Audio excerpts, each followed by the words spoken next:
Tantor Audio, a division of Recorded Books, presents Valentino by Cameron Hart, narrated by Soren Gray and Helena Walters. Chapter 1. Valentino. "What now?" I grunt over the phone as I unlock my car. Slipping into the driver's seat, I sigh when our newest recruit tells me there's been another break-in by the docks. "And still no idea who it is?" "No, Captain." "You don't have to call me Captain every time we talk," I tell Michael for the 10th time. "Yes, Captain." I roll my eyes but let it go. I remember what it was like starting from nothing in the Salvo crime family. In just over 10 years, I went from lackey to foot soldier to capo, charged with maintaining my own territory and commanding my own tier of soldiers. Not only that, but the boss, Romeo, has trusted me enough to let me into the inner circle. "What facility did they hit up this time?" I ask, already frustrated that I'll have to make one last stop before going home for the night. Michael rattles off the address, and I hang up before pulling into New York City traffic. The drive to the docks isn't horrible. It's just annoying. For the last 3 days, my men have been reporting strange things going on around some of our properties. At first, it was petty complaints like missing snacks and lunches throughout the day. Then someone found a makeshift sleeping area in a rarely used storage closet, indicating we had a squatter. Usually, I'd let someone else handle the riffraff. This wouldn't be the first time a homeless person thought they found the perfect shelter. After scaring the shit out of them at gunpoint, the protocol is to set them up at one of our cheaper hotels for the night and send them off with an all-you-can-eat continental breakfast in the morning. Of course, we also let them know if we see them on our property again, we'll shoot first and ask questions later. So far, no one has come back. Everyone in the family is on high alert now. However, this situation needs a more delicate touch. While I'm nearly 100% certain it's another squatter, there's a small chance the Colombos, our rivals, are trying some shit again. We know war is on the horizon, which means every detail matters, including riffraff. I turn my headlights off before pulling into the alley leading to the warehouse in question. Parking in the shadows next to the building, I make sure I have my gun at my side and my knife secured to my ankle before stepping out and heading inside. I debate whether or not to turn on the lights and scare the shit out of whoever is trying to sneak around, but ultimately decide to go the stealthy route. Grabbing a flashlight from the bench inside the door, I proceed to walk around the perimeter of the open room, shining the light into all the little hiding spots where someone could be lurking. A macabre sense of power settles over me. I know it's fucked up, but I enjoy these kinds of missions. For so long, I was the one who hid from monsters. Now, here I am, the monster other people run in fear from. I suppose a sinister outlook on life is required from a made man such as myself. I don't mind. I've worked my ass off to get where I am today. And if my dark, twisted heart helped pave the way, so be it. A muffled sound catches my attention, and I freeze, waiting to hear it again. Silence stretches on for long moments, and I almost think I imagined it.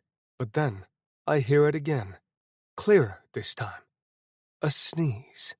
"Gotcha," I say under my breath, as I stride toward the corner where the noise came from. There's nowhere for the trespasser to go. Pallets filled with contraband to be sold are stacked 15 feet high on one side, and on the other, a wide-open area leading to a locked and reinforced steel door. If they run, I'll sink a bullet into them long before they're able to escape. Moving in closer, I see a few empty pallets leaning up against the wall at an angle, creating a makeshift barrier. I probably wouldn't have noticed if not for the sneeze that drew me to this spot. I creep along the side, keeping my flashlight pointed away until I get to the shadowed entrance. Then, all at once, I flash the bright, powerful light on the intruder and point my gun right between their eyes. Round, golden irises blink up at me, catching me off guard. It takes a second for my vision to adjust to the harsh light, but when I see the woman huddled on the ground with her legs tucked up and her arms around her knees, I feel like I might collapse. In fact, my knees shake, forcing me to squat down before toppling over. What the fuck is happening to me? I keep my gun trained on the woman, but I can't keep my eyes from wandering over her face, taking in her delicate features. Midnight black hair frames her large eyes and round cheeks, and her nose is slightly curved at the end, giving her a doll-like appearance. Well, shit. I've never encountered a sweet little thing like her in a dark and dangerous place like this. It's usually delusional old drunks or meth addicts. I can tell by the clarity in her eyes she's not under the influence of drugs or alcohol, which only makes her presence here that much more puzzling. I'll come out, she says, her voice scratchy and barely above a whisper. Please, don't hurt me. Jesus, why does my chest feel like it's caving in on itself at her words? I should be happy. This is going to be easier than I thought. I grunt, lowering my weapon and nodding once. I'm about to stand for my position when the mysterious woman screeches and lunges at me, tackling me to the floor before scrambling off. I jerk to the side and jump to my feet, cursing when I see my gun a few feet away from me on the ground. Don't even think about it, the woman says, causing me to whip my head in her direction. She has a goddamn Glock pointed at me, and I'm not sure whether to be furious that she outsmarted me or impressed that this 5'0" trespasser has me dead to rights within seconds of meeting me. Not many people can say they've gotten the drop on me. Actually, no one has that I can remember. I raise my hands, palms out, in surrender as I take stock of my situation. My gun is out of reach. My knife is on me, but I can't get to it without risking a bullet to the brain. Training my gaze on the threat, I notice the gun is shaking. The woman is shaking too. Trembling, in fact, from head to toe. Her eyes tell a different story. I see a fierce look I recognize all too well. The animalistic need to survive.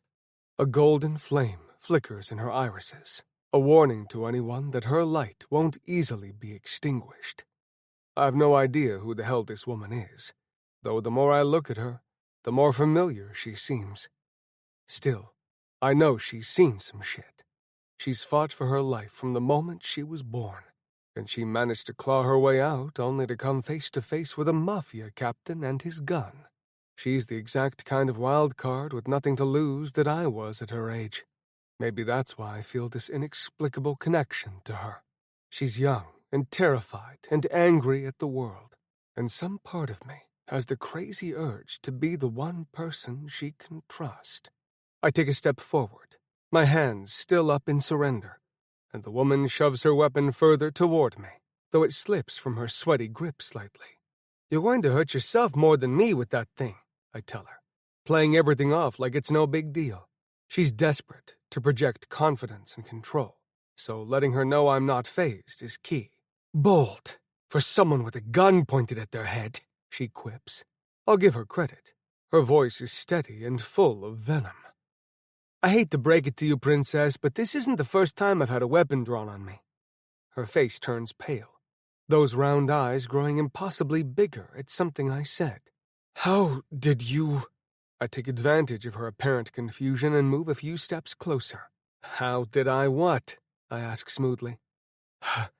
How did you know who I am? I raise an eyebrow and give her an enigmatic smile, not wanting to give away that I have no idea what she's talking about. I wish I knew who she was. The woman looks familiar and exotic at the same time. It's something to do with her eyes. Princess. The word pops into my head. I called her Princess. I have no idea why I did that. It just came out of my mouth. Is that what she means? Her name is Princess? Oh, fuck. It hits me like a lead pipe to the sternum. Princess isn't her name. It's her position. Katya Colombo, daughter of Marco Colombo, the head of the rival family we're on the brink of war with. She's a Mafia princess. A sheltered one at that, presumably to keep prying eyes off her. There's no way this coddled woman knows how to load and shoot a gun. In one swift and calculated move, I snag the weapon from her trembling hand, sliding it across the concrete floor a good 100 feet away or so. Grabbing my own piece from where she knocked it out of my hand, I pointed at her, turning the tables once more. What the fuck are you doing here, Katya? I spit out. I can't believe I felt sorry for her, though I shouldn't be surprised. Every woman I've ever known is only out for their own interests. They'll lie, cheat, steal, and manipulate anyone and everyone to further their agenda. Of course, Katya is no different. Not what you think, she answers, standing her ground. She knows I won't kill her. Not yet, at least. Katya could be an important player in our war. Doesn't matter much what I think, I scoff. But the boss will be interested to know who our little trespasser is. Maybe we'll hold you for ransom or send you back with a message, I muse, though the words sound hollow to my ears. Each one physically pains me, though I can't for the life of me understand why. She's the enemy. She's leverage. I shouldn't care about her safety, and I certainly shouldn't hesitate to call Romeo and tell him who I found. And yet, I know deep down that I don't want anyone else to know. I don't want anyone else to touch her. Fuck me. These possessive feelings over another human are intense and unwelcome, and I'm not sure what to do about them. If you send me back to my family, I better be in a body bag, Katya says with a surprising amount of conviction. I'm done with them. I want nothing to do with their plans, their wars, their agendas. I'm done being a pawn. So if you want to send a message, by all means go for it. Sending my father my head on a platter would do the trick. Katya further shocks me by spreading her arms out as if bracing for an execution shot. That's when I see blood soaking through her shirt on her left side, right about where her ribs are. The air drains from my lungs so quickly, I grow lightheaded. An unfamiliar sensation strikes at my core like a flash of lightning, electrocuting every nerve as I watch the red stain grow larger. Fuck. Did I hurt her? Panic courses through me as I lower my gun, followed quickly by my guilt. Two things I haven't allowed myself to acknowledge since leaving home at 18. You're bleeding, I grit out, still confused as to why the thought of Katya in pain makes me angry. It's fine, she's quick to supply. I patched it up a few days ago. I grind my teeth together, my jaw tense as my nostrils flare. She's been wounded for days, and it clearly hasn't been properly tended to. She could get it infected, if it isn't already. Another thought rears its ugly head, just as confusing as the previous ones. Who the fuck made her bleed in the first place? I'll do the same to them before ending their miserable life. Jesus, I need to get it together. Not very well, I say, nodding to the blood on her shirt. Katya looks down, wincing when she sees the stain. Fuck, she says to herself, her hand instinctively coming up to cover the spot. Her face contorts in pain, but she doesn't make a sound. I try not to let that bother me, but it doesn't sit right. How many times has she silently screamed, praying for someone to somehow hear her cries? I shake my head at those thoughts, not liking the road they were taking me down. You need stitches, I state. No, comes the automatic response. It's going to get infected. If I'm about to die, does it really matter? We both know I'm not going to kill you. Katya narrows her eyes at me, tearing me apart piece by piece. I'm not sure what she sees, but for the first time in my life, I worry about measuring up. Ridiculous, I know. Still, I'm not going to a hospital, and I sure as hell don't trust a Salvo doctor. Fair enough, I say with a nod. She's right. Neither one of those options is a good one, for either of us. I have an extensive first aid kit in my home. I'll take you there and stitch you up. Pass. Then I'll just take you to Romeo as is, I guess. Katya glares at me, her jaw clenched and chin jutting out in defiance. I know that look, too. She's cornered, trapped, forced to decide between two shitty outcomes. She doesn't know, however, that there's no way in hell I'm taking this injured, terrified woman straight to the lion's den. Fuck if I can explain why. I just know I need to get her to my place where she'll be safe. Fine, Katya concedes, her shoulders drooping slightly. Good. Now, follow me out to my car and don't try anything stupid. I try to sound like the gruff, no-nonsense capo I am, but with Katya, everything comes out a little softer. I hate it. Can I at least know the name of my captor? She mumbles, eyeing me warily. Valentino, I clip out. Katya barely makes it 3 steps before doubling over, clutching her side as she hisses.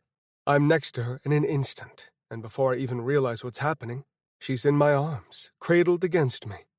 I ignore the feeling of something settling deep in my chest now that she's in my care. I'm fine, Katya whispers, though I can feel her muscles jerking in pain with every step I take. Why is it excruciating to see her suffer like this?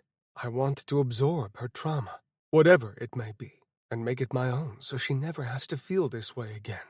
I'm fucking losing it. We make it out to my car, where I carefully set her down, though I keep an arm around her waist. Opening the passenger door, I guide Katya to sit before taking off my suit jacket. She gives me a questioning look as I fold it up and hand it to her. Press it over the wound to help stop the bleeding, I tell her, nodding as she does what I say. Katya makes a tiny sound of pain in the back of her throat, and my heart twists inside my chest, wanting to break free and comfort her. I grunt at my obsessive thoughts, then fasten Katya's seatbelt, careful to avoid her left side. Climbing into the driver's seat, I start the car and slowly exit the gravel lot, trying to avoid the major potholes so as not to jostle Katya too much. Looking over at the confounding woman, my chest grows tight once more. Her eyes are squeezed shut, and her shoulders are hunched up to her ears as she holds my jacket against her side. I have no clue what I got myself into, only that I need to patch this woman up and find out more of her story. Then I'll know what to do with her. Chapter 2. Katya. Well, this didn't go as planned. Not that I had much of a plan when I was climbing through my 3rd-story window at midnight 3 days ago. Still, I didn't think I'd find myself bleeding out in a car with a Salvo next to me, supposedly driving me to safety. I'll believe it when I see it. The car hits a bump and I bite my lip to silence the scream fighting its way out. My left side burns as the stiff fabric rubs against my exposed wound, but I do my best to think of something else. Anything else. Like how the last thing I ate was a stale, snack-sized bag of goldfish I found, and my stomach feels like it's dissolving into itself with hunger. Or the massive headache that's been residing behind my eyes for the last 24 hours. Could be from hunger, stress, illness, lack of sleep, or, with any luck, a giant tumor that will render me unconscious soon. That has to be a better death than what the DeSalvos have in mind for me. Keep pressure on it, Valentino snaps, momentarily taking his eyes off the road to glare at me. Worried about me bleeding all over your leather seats? I quip. No! I raise my eyebrows in surprise, but the man doesn't elaborate any further. Surely he's not worried about me. So I'm confused why he cares.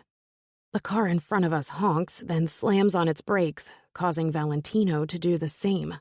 The seatbelt digs into my left side, right over the cut on my ribs. It feels like my skin is being flayed off 1 centimeter at a time, and I can't help the pathetic cry torn from my lips. Jesus Christ, Valentino curses. At first, I think he's upset with me for making a scene. My father would be. But then Valentino's brown eyes rest on mine, and I'm left breathless at the concern I find in them. He looks angry, but this time, it's not directed at me. It seems to be directed at whatever or whoever hurt me. His large hand covers mine, and together, we hold his jacket against my side. Who did this to you? One of my men? I blink up at him, still in shock. He looks like he's about to call every single Mafia soldier he knows and line them up at gunpoint until someone confesses. That can't be right, though.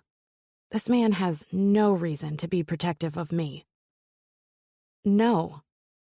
He grunts in frustration, which I enjoy a little too much. Knowing nothing of Valentino aside from what little time we've spent together, I sense he's someone who always has an answer for everything. I also get the feeling he's used to getting answers from others as well, which must make me extra irritating to him. We're almost there, Valentino informs me, changing the subject.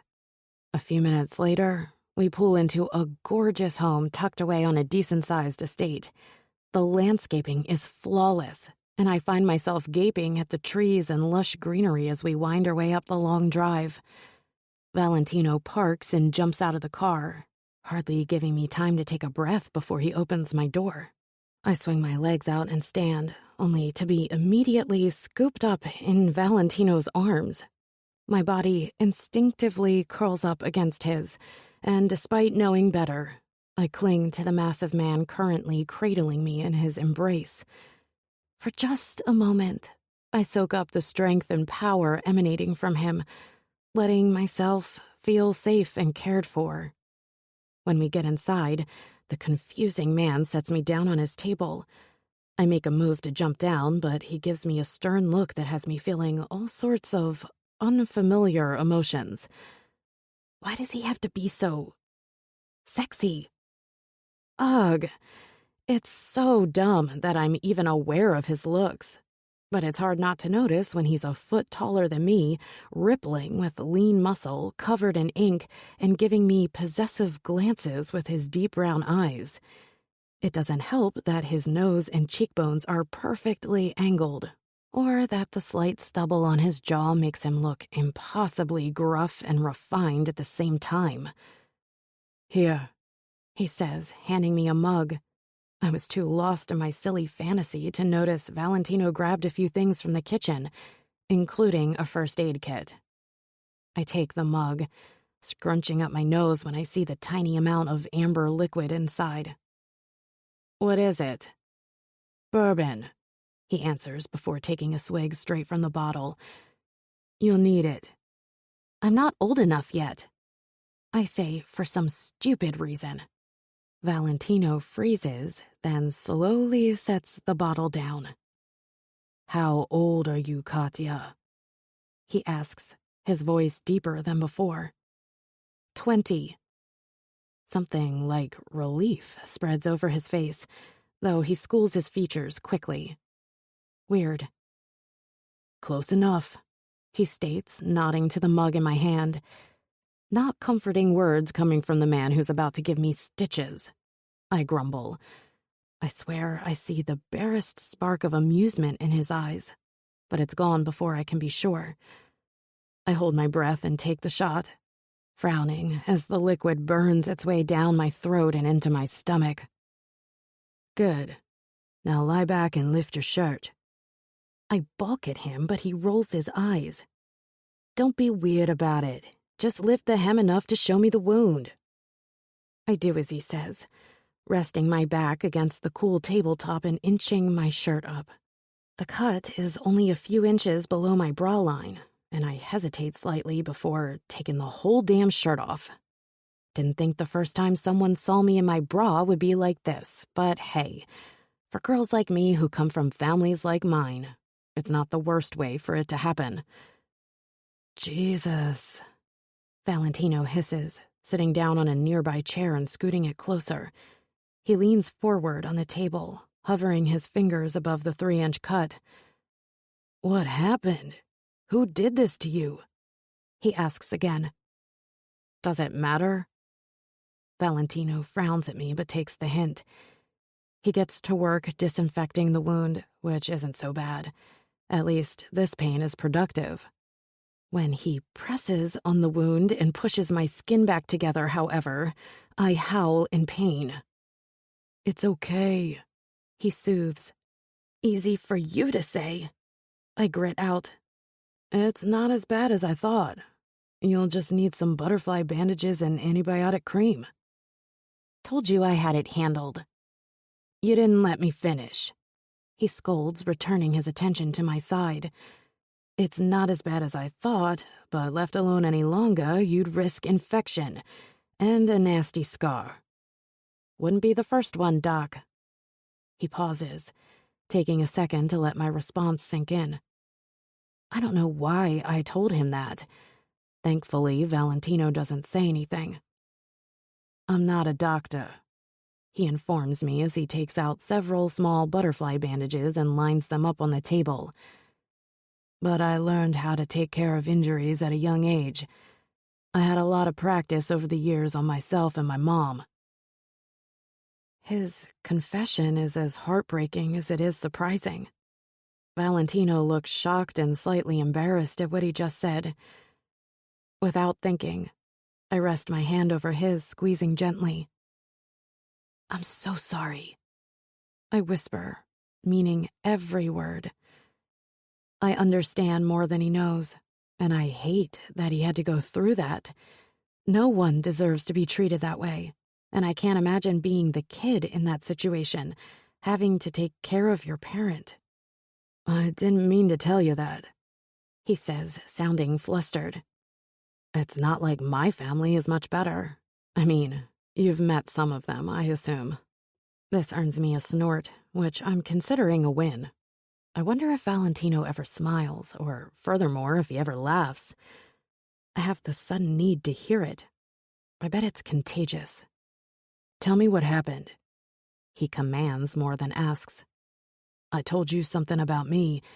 It's only fair you do the same. I glare at him, right as he pinches my cut and secures it with the first butterfly bandage. I hiss and pound the table with my fist, but manage not to whimper. It'll distract you from the pain, Valentino adds. Doubt it. I breathe, preparing for another pinch. Try, he tells me before repeating the process with a second bandage. My dad's business associate, I blurt out, hoping it covers up the cry of pain. I met him for the first time 4 days ago. Valentino nods, encouraging me to continue as he works on my side. My father called me into his office and told me to introduce myself to my new husband. Valentino growls, his brown eyes fierce with something I can't quite make out. Then what? He rasps, focusing his attention on the next bandage. He said, I bite my bottom lip, not wanting to relive the incident but knowing I have no choice. He said he wanted to sample the goods. I murmur.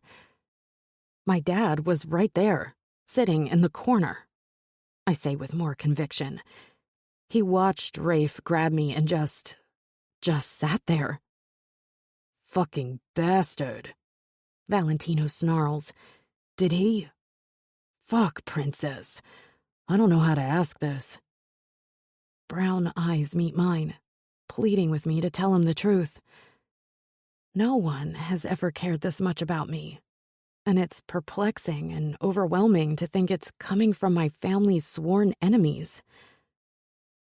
I didn't let him touch me, I whisper.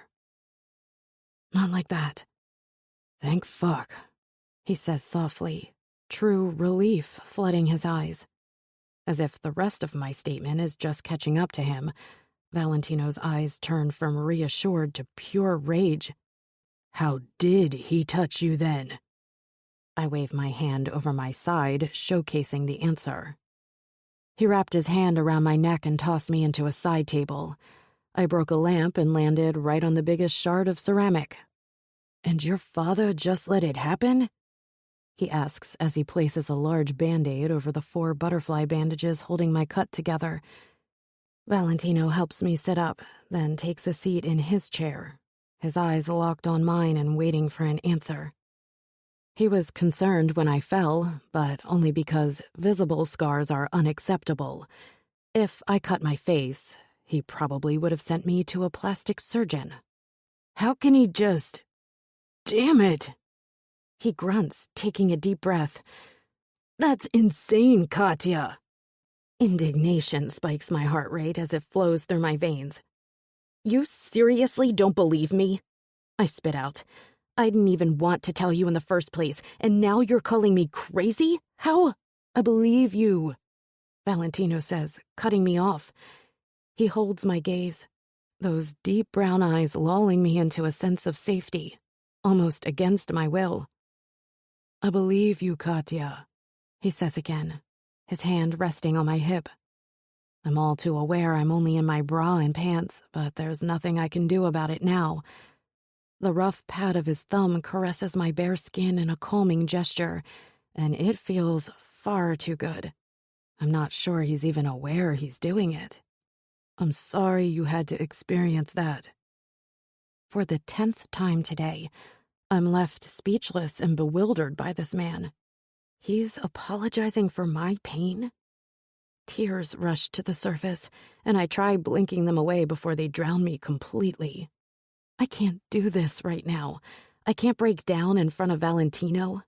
I can't feel these emotions, can't accept his kindness, can't do anything but force it all down and pretend nothing bothers me like I always do. Only it's not working this time.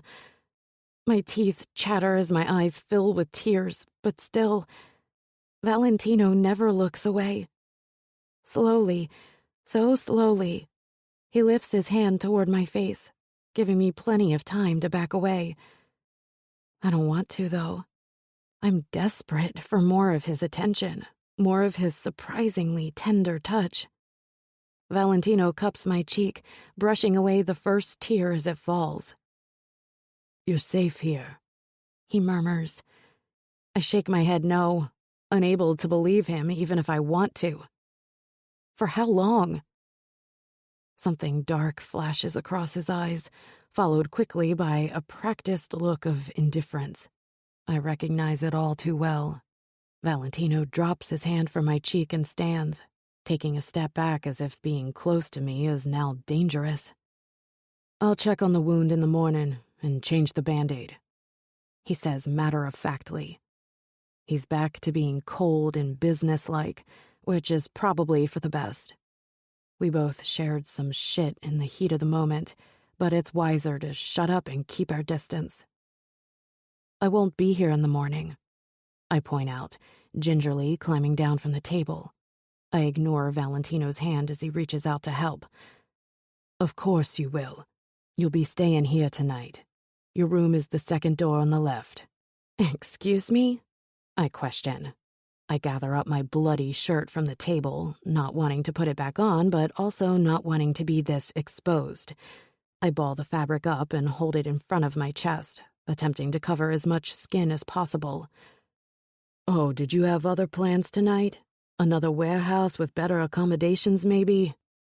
I narrow my eyes at the enigmatic man, who is vulnerable one minute and aloof the next. "Fine," I concede. He's right. I have nowhere else to go. "It's settled then.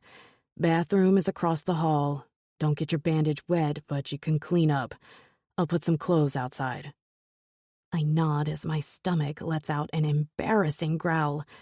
Valentino stares at me, then drops his eyes to my belly, which I instinctively cover up. "Dinner will be waiting for you in the microwave.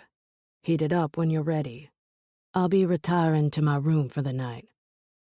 Without another word, he spins on his heel and stomps upstairs. "I'll be retiring to my room for the night," I mimic under my breath in a mocking voice. Who says stuff like that? I wait around the kitchen for a few moments, taking a look at the stainless steel appliances and marble countertops. I want to give him plenty of time to brood before he retires for the night. Despite the whiplash of emotions from Valentino, I feel safe here, just like he promised. Good things don't last, and I'm not expecting this to either. I'll take advantage of the shower and warm bed for the night and be on my way tomorrow morning. I'm sure I'll have figured out my next move by then. Chapter 3. Valentino. "Do you have an update on who's been sneaking around the docks?" Romeo asks over the phone. Shit. I pace from one side of my living room to the other, racking my brain for something to say. Why didn't I think about coming up with something before our call? I know the answer before I'm even finished asking myself the question. I never thought I'd lie to the boss. For the last 14 years, my only goal has been to make him proud to have me in the family. When Romeo let me into his inner circle, I swore to myself I would never do anything to jeopardize my position in the family. And then Katya burst into my life, quite literally, and everything I thought I valued was turned upside down. Without even realizing it, the little princess sleeping upstairs has become my new obsession. So much so, I'm about to break the one rule I never thought I would. Valentino, I'm a busy man with 3 more calls to make this evening. Yes, sorry, boss. It was nothing to be alarmed about, I tell him, each word tasting like betrayal. Someone was just hiding out from a bad situation. At least that's not a total lie. Yeah, whatever helps you sleep at night, my brain unhelpfully adds. And you took care of it? Regular protocol? Yes, I force out, gritting my teeth.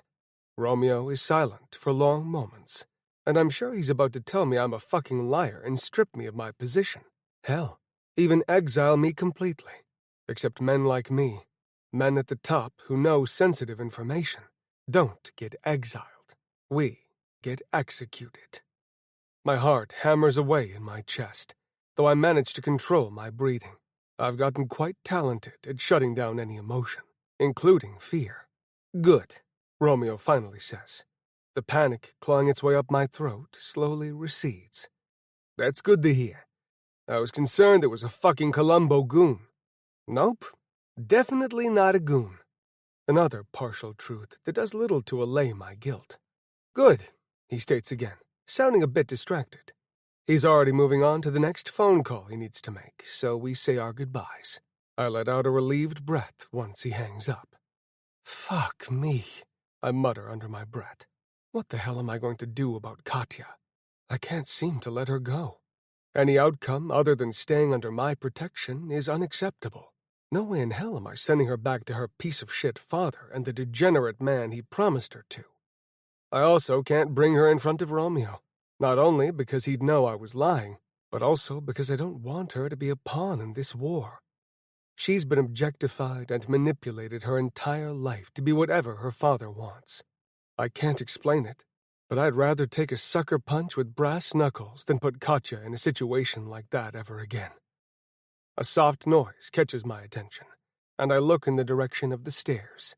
Before I have a chance to comprehend what it might be, a guttural scream slices through the silence, striking me to my very core. I bolt up the stairs 2 at a time, picking up my pace when I hear another agonizing cry from Kyla's room.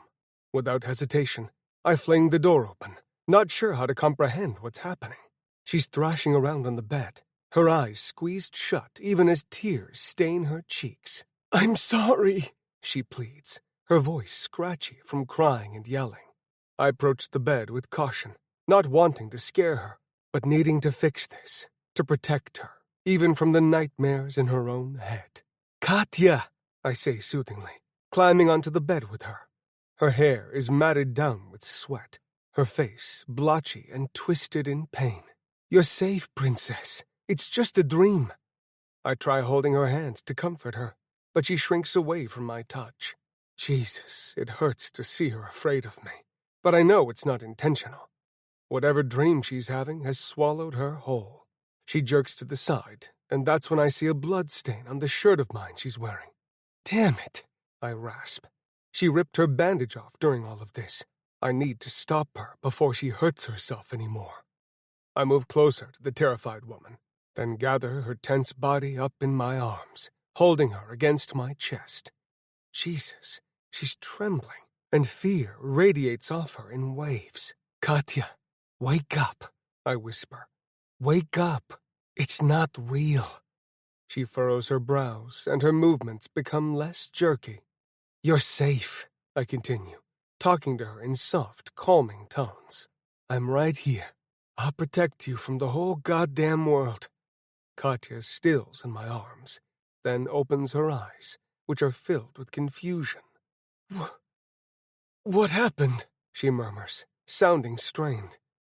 "Oh my God, did I have a nightmare?" she whispers as her confusion gives way to shame. I hate seeing her like this. I nod, not loosening my hold on her. She doesn't make a move to get out of my arms, so I keep her close. "It's nothing to be ashamed of, princess. It's a weakness," she all but whispers. "Other people can just... I don't know. They can just shove everything into a dark corner of their mind and lock it away. All the pain, All the memories, every scar, every lie. They just push all the trauma to the side and somehow move on. I've tried. God, I've tried. But at night, all the monsters come out of that dark corner in your mind. I finish for her. Katya hits me with her golden eyes, a heartbreaking look etched on her features. Without words, I know what she's thinking. She feels seen and understood for the first time in her life. She nods, more tears gathering in her eyes. Yeah, she says with a sniffle, adjusting herself to a more seated position in my lap. I tuck some of her inky black hair behind her ears, moving slowly so I don't startle her. Cupping her cheek like I did yesterday, I wipe away her tears with the pad of my thumb.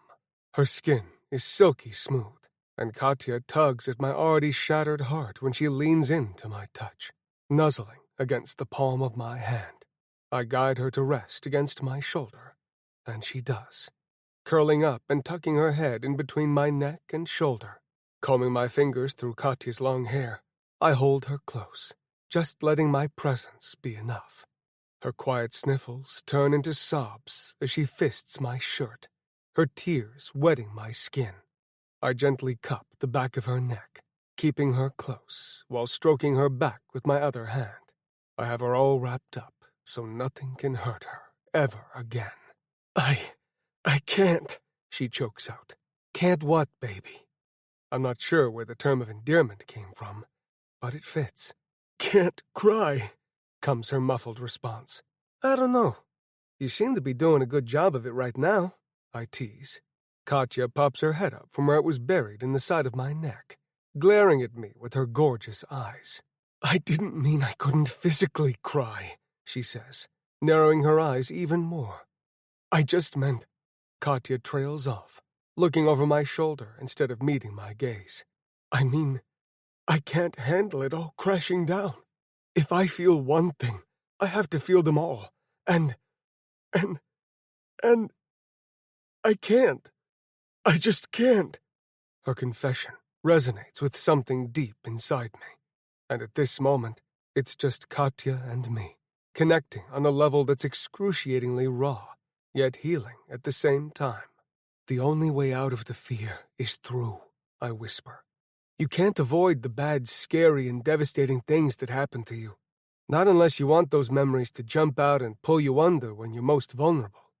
Like in my sleep? I nod. Like in your sleep. Katya takes a deep breath and exhales slowly, her muscles finally drained of the last of their tension. And talking about it will help? Again, I nod. Well, shit. This startles a laugh out of me. Katya's face instantly lights up, the most adorable smile gracing her lips. What did I do to earn such a precious gift? I like your laugh, she says, her eyes twinkling as she beams up at me. It's not often I'm at a loss for words. Right now, however, I've got nothing. I need to change your bandage, I say, changing the subject before I do something stupid like kiss her and tell her to stay with me forever. Katya's smile drops as she looks down at her side. Sorry, she murmurs, holding her hand over the bloodstain as though that would make it disappear. It kills me that she's apologizing for her pain. It speaks volumes about what she's been through in her short life. Nothing to be sorry about, Katya, I tell her softly. You did nothing wrong. Golden eyes blink up at me in confusion and disbelief, but beneath the layers of insecurities and distress, I see a tentative hope. I want to bring that out in her, to give her hope and joy and all the other shit I never thought I cared about. I may not deserve any of it, but Katya does. She deserves every good thing in this world, and for some reason I still can't comprehend. I need to be the one to give it to her. None of this is your fault, I whisper, running my fingertips up and down her arm in a calming gesture. Now let's get you cleaned up and back in bed, yeah? Katya nods, her eyes never leaving mine. It's intense, the way she looks at me, like she's burrowing down into my very soul and making space for herself. She doesn't need to try so hard. I already know I'll never forget this woman. I help her off the bed, and half carry her to the bathroom across the hall, sitting her down on the edge of the tub. After grabbing the first aid kit from the drawer next to the sink, I kneel down in front of Katya and begin to lift the hem of her shirt. She immediately crosses her arms over her chest, and I look up, lifting an eyebrow in question. I have to see it so I know how to patch you up. I know. She trails off, looking to the side to avoid my gaze.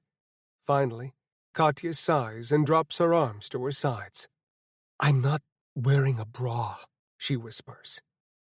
Oh. At first, I'm not sure why that information is relevant.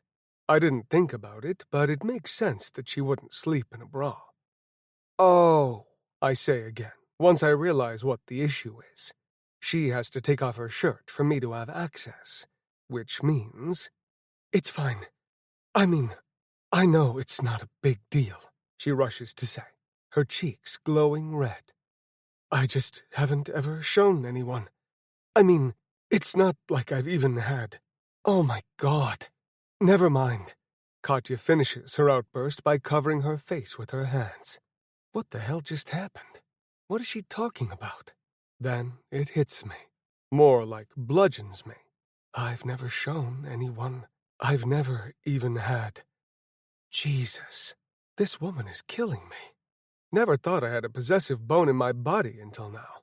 But hearing her admit she's never been with anyone, no one has touched her, kissed her, seen her naked curves. It's okay, I managed to say, hopefully not sounding as feral as I feel. Nothing to be ashamed of. In fact, I love it. More than I should. I'll turn around while you take the shirt off. You can, cover what you need to cover as long as I have access to the cut. I turn, giving her my back so she can undress in private. I'd much rather insist she goes topless, but no way in hell will I ever pressure her or disrespect her boundaries. This girl has had enough people trample all over her wants and needs, and I refuse to be another one. Valentino, comes her soft voice. I need your help with the shirt. I think some of the blood dried, and I trust you. The last part is barely above a whisper, but I hear it as if it were a gunshot next to my ears. She trusts me. I grab a washcloth and dampen it slightly before turning to face Katya. She's nibbling on her bottom lip, looking up at me with those wide, vulnerable eyes. Without saying a word, I gently press the damp cloth to her side, loosening the dried blood so it releases the bond between her skin and the fabric. Tugging on the shirt slightly, I manage to lift it off of the wound fairly easily, thank God. I hate the thought of putting her through any more pain. Curling my fingers under the hem of the shirt, I slowly lift the fabric up, up, up her body, revealing creamy skin and round, firm breasts I don't allow myself to stare at. Once the shirt is over her head, Katya captures my eyes. She's stunning, but now isn't the time. You're beautiful, Katya, I find myself saying. Now let's get you cleaned up and back to bed. I kneel once more, focusing all of my attention on cleaning her wound. Luckily, none of the butterfly bandages ripped off, just the large Band-Aid covering everything up. The skin around the cut is red, but the wound itself is actually healing up better than I hoped. With another few days of rest, it'll close and heal on its own. For now, I put on another layer of antibiotic cream to help speed the process along. After covering the area with another bandage, I lightly trace my fingertips along the outside to make sure everything is secure. Looking up at Katya, she gives me a tiny smile that lights up my world. I'll be right back, I tell her, dashing to my room to grab another shirt. Here. I hold the shirt open above her head, and she understands, lifting her arms so I can slide the shirt over her gorgeous body. Thank you, she murmurs, tucking a few strands of hair behind her ear. For everything. I don't know what would have happened if someone else found me. I grit my teeth, not liking the thought of that one bit. If it were someone else, she would be in a world of trouble. You're here now. That's all that matters. Another small smile graces her lips. I want to taste it, but that's so far beyond inappropriate for so many reasons. Can I help you back to bed? Or do you want some water? A snack? Her head perks up, those damn eyes sparkling in a way that makes my chest tight. Do you have hot chocolate? Do I look like someone who has hot chocolate on hand? This earns me a quiet laugh and a shake of her head. No, I suppose not, she says with a smile. I'll be fine. Thank you, again. I don't know what to say to her, so I just offer my hand. She stands, and I lead her across the hall to her room, peeling back the covers so she can climb in. Once settled, I cover her with the blankets, tucking in the precious, strong, gorgeous princess. I'm about to leave her when the question that's been burning in my mind all night comes spilling out without my permission. What was your nightmare about? Katya's eyes dim as she curls in on herself. Most of the time, it's flashes of conversations I've had with my father. His biting words take physical form and litter my skin with bruises. Sometimes he leaves me to bleed out in his office. Sometimes he carries my body to the river and tosses me in. Tonight, she trails off, squeezing her eyes shut. Tonight, he shot me in the face. Katya, I whisper, my hand finding hers beneath the blankets. I will never let that happen, I vow. But how? Never, I repeat. You said you trusted me earlier. Is that still true? She nods her head. Then get some rest, princess. I'm rewarded by a shy smile, that blush creeping into her cheeks once more. Only this time, I hope it's because she feels cared for and not ashamed. Good night, Valentino. Good night, Katya. I step out of her room and shut the door, leaning against it. What the fuck am I going to do now? Chapter 4. Katya. I've been awake for a while now, but I can't bring myself to get out of bed. Not yet. It's so soft and warm, and after 3 nights of sleeping on cement floors and hiding in crates, this mattress feels heavenly.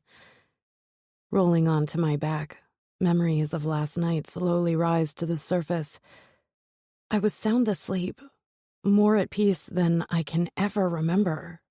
And then, oh God, I had a nightmare. Every muscle in my body tenses at the horrifying image of my father pulling a gun on me, flashes across my mind. I remember crying out for someone, anyone, to help. It's never worked before, but this time, Valentino answered my call. I cover my face with my hands. The embarrassment of being weak in front of Valentino too much to bear. He didn't make me feel fragile or silly for having a nightmare. In fact, the puzzling man held me in his arms and whispered surprisingly sweet things to me until I could breathe again. More moments from our interaction last night bubble up, each one more vulnerable than the last. Valentino saw more of me than any man ever has. And what's more, he called me beautiful. Me. I don't think anyone has ever said that to me. Certainly not my parents. My father never spared me a glance unless I could be a useful pawn in his latest scheme. His compliments always came with a bite. Your dress is lovely. It would be even better if you dropped 20 pounds. Or the classic, you'd be so pretty if you smiled, Katya. My mother isn't much better. She started putting me on diets when I was 11 to lose the baby fat. By the time I was in my teens, dear old Mom made a habit of making me stand in front of the mirror while she pointed out my problem areas and pinched the extra skin on my arms and waist. I've known from an early age that I'm only worth what my father can get out of me. My role was to be the perfect doll, like my mom. I always fell short of their expectations, however. Too short, too chubby, too opinionated. Too much, yet never enough. But when Valentino gently lifted up my shirt, I could see something close to reverence in his gaze. I thought I was making it up, but then he whispered that I was beautiful. I was so caught off guard that I didn't have time to respond before he got to work cleaning up my bandages. God, what a mess. I have no idea what Valentino is going to think of me this morning after everything that happened. There's only one way to find out. Swinging my legs over the edge of the bed, I take a deep breath and stand. I find a pair of socks and pull them on, smiling when they go halfway up my calves. I briefly think about finding some pants or shorts from Valentino, but I don't want to disturb him. Plus, the shirt I'm wearing is practically a dress. I gather up my long black hair and twist it to the side, letting the strands flow over my left shoulder.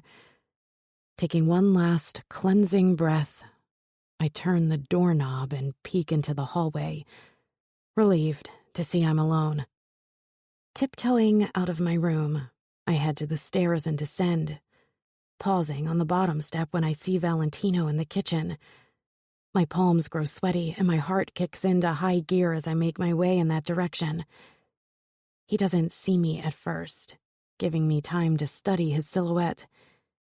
Instead of a suit, Valentino is wearing joggers and a black t-shirt that stretches across his chest and showcases his thick biceps. He's casual today, which hopefully means he's starting to get more comfortable around me. I don't know what my future holds, but something tells me Valentino is going to be a very important person to me. He already is. The far too sexy man pulls out a few boxes of something from a grocery bag, lining them up on the counter. Upon further inspection, I realize the boxes are different kinds of hot chocolate. My heart melts, even more so when Valentino opens another grocery bag and produces a huge bag of marshmallows. "Will these do, Princess?" he asks, startling me. "You got me hot chocolate?" I whisper, looking between him and the boxes on the counter. "I was thinking I might have some too, but yes." I grin at him, and he returns it. Well, he tries to, anyway. It's going to take more than that to get a real smile out of him. "I also picked up some clothes. I didn't know what to get, so the lady at the store just sort of filled my cart. The bags are in the living room." "Valentino, You didn't have to do that," I whisper. He shrugs, then looks away, concentrating heavily on the groceries instead of me. Is he embarrassed? It's kind of adorable. I take pity on him and bring the conversation back to the most important topic. "There's just one problem," I say, tapping my chin as I look over at the half-dozen varieties of hot chocolate. Valentino's brow furrows, making him look even more adorable. Not that I'd ever tell him that.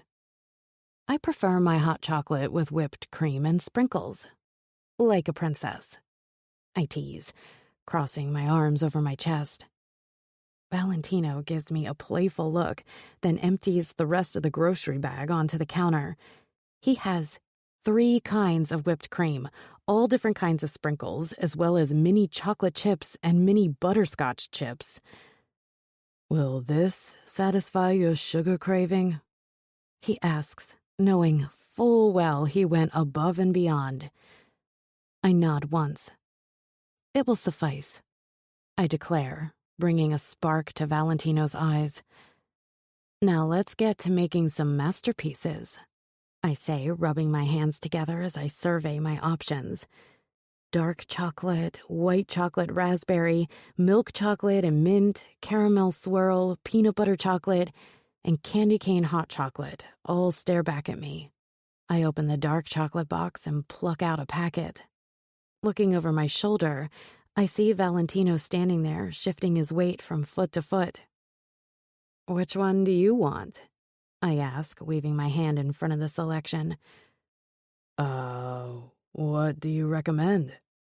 I mean, I like the dark chocolate, but you might be different. What have you had before? I can direct you to something similar. Valentino looks up at the ceiling and lets out a sigh. Can't say I've ever had hot chocolate, he admits. What? I gasp in horror. My mouth drops as I stare at him. Never? He shakes his head and shrugs. I don't have room for such frivolous things in my life. Ouch. Are we still talking about the hot chocolate? Or perhaps we've moved on to discussing me and how I need to get out of his hair. Right, I say after a beat of silence, hoping I don't sound too disappointed. That makes sense. But then again, I've never tried to make room. Maybe hot chocolate would do me some good. I can't contain the smile that stretches across my face. Well, it certainly couldn't hurt. Valentino flashes me a rare and radiant smile. I'll treasure it forever. Okay then, I'll get to work on our drinks, I inform him, clapping my hands and rubbing them together. I need a hot chocolate concoction that will soften Valentino's defenses. No pressure. He points to where the mugs are, along with the saucepan. I hum to myself as I heat up the milk on the stove, stirring it constantly so it doesn't burn. Turning off the burner, I set the milk to the side to cool down a bit. Pondering the perfect combination, I decide to stick with dark chocolate for both of us. We can branch out to the fancier flavors later. If there is a later. I shove that thought way down deep, unable to unpack why the thought of leaving physically pains me. I stir the milk into the first mug, making sure to get rid of all the clumps of chocolate powder. Next, I grab the canned whipped cream and execute the perfect swirl right on top, followed by a dusting of rainbow sprinkles and a few strategically placed mini chocolate chips. I finish the decadent drink with a marshmallow nested on top of the whipped cream, like a star on top of a Christmas tree. I look over my shoulder to where Valentino is sitting at the kitchen table, his eyes fixed on me. I should find it unnerving, but I like his attention. I want him to look at me, to praise me, to tell me I'm beautiful again. As I approach the table, Valentino's gaze drops from mine to the beverage in my hand. His eyes go wide as I set it down in front of him, making me giggle. Holy shit, he mumbles. Too much? I ask self-consciously, rocking back and forth on my heels. Damn it. I should have scaled back, gone with something simpler. Of course it's too... No. He's quick to respond. He sounds almost angry, but I don't think it's directed at me. Honestly, he sounds defensive, as if I'm going to take his drink away from him. That makes me light up from the inside. Valentino is so freaking cute, and he has no idea. It's a masterpiece. I'm sure my ecstatic smile is giving away all my feelings for this man. But at this moment, I don't care. I watch intently as Valentino takes a sip, waiting for his approval. Sweetest thing I've ever tasted, he says. Is that bad? No. I expect nothing less from you, princess. My eyebrows shoot up to my forehead at his words. What does that mean? Valentino takes another sip, his eyes never leaving mine. I grin when he sets the mug down, pointing out his whipped cream mustache and dollop on the tip of his nose. Do I have something on my face? He asks, a smirk pulling at his lips. I nod, taking a step closer. Valentino scoots his chair back from the table and holds out his hand. I take it and let him draw me toward him until I'm standing in front of him between his legs. My heart thuds against my ribcage, each beat echoing throughout my chest and down my spine. Can you get it for me? He rasps, never breaking eye contact. I'm helpless to do anything other than obey. Reaching out, I swipe the cream off his nose and lick it off my finger without even thinking about it. Valentino's eyes flash with something dark and fierce, but it's gone before I can be sure it was there in the first place. My breathing grows shallow as I lift my hand to his face, and my fingers shake as they hover over his lips. I drag my thumb across his top lip, gathering up the whipped cream. Valentino surprises me by looping his fingers around my wrist and pulling my hand toward him. His wicked gaze never leaves mine as he licks the whipped cream off the tip of my thumb, grunting in approval before wrapping his lips around my digit and sucking. "Valentino," I murmur, my breath caught in my throat. Katya. He growls, making me weak in the knees. Come here, princess. He pats his lap and helps me straddle him, smoothing his hands up and down my bare thighs. I steady myself with my hands on his shoulders, giggling when he bounces me once. God, what you do to me. He trails off, sliding one hand up my spine until his fingers tangle in my hair. Tugging slightly, he pulls my head back, exposing my neck. Valentino ghosts his lips up and down my column, pausing to nip at an extra sensitive spot below my ear. I squeeze my thighs around him, needing something, needing everything, but not sure how to ask for it. Valentino loosens his grip on my hair, dropping his hands to my hips and rocking me against his solid erection. I should be scandalized, right? But all I want is more of whatever this man has to offer. I need a taste, he says, his voice deep and gravelly. I find myself nodding before he's finished a sentence. Leaning down, I meet him halfway, our lips finding each other in soft kisses until he drags my bottom lip through his teeth and dives into my mouth. I moan as his tongue slides against mine and tickles the roof of my mouth.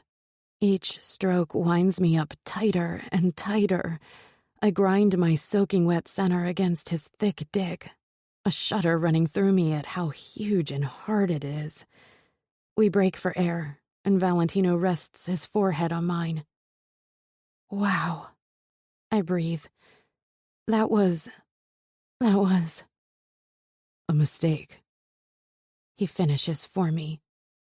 A bucket of ice is thrown over me at his words. I scramble off his lap and wrap my arms around my middle, protecting myself from him.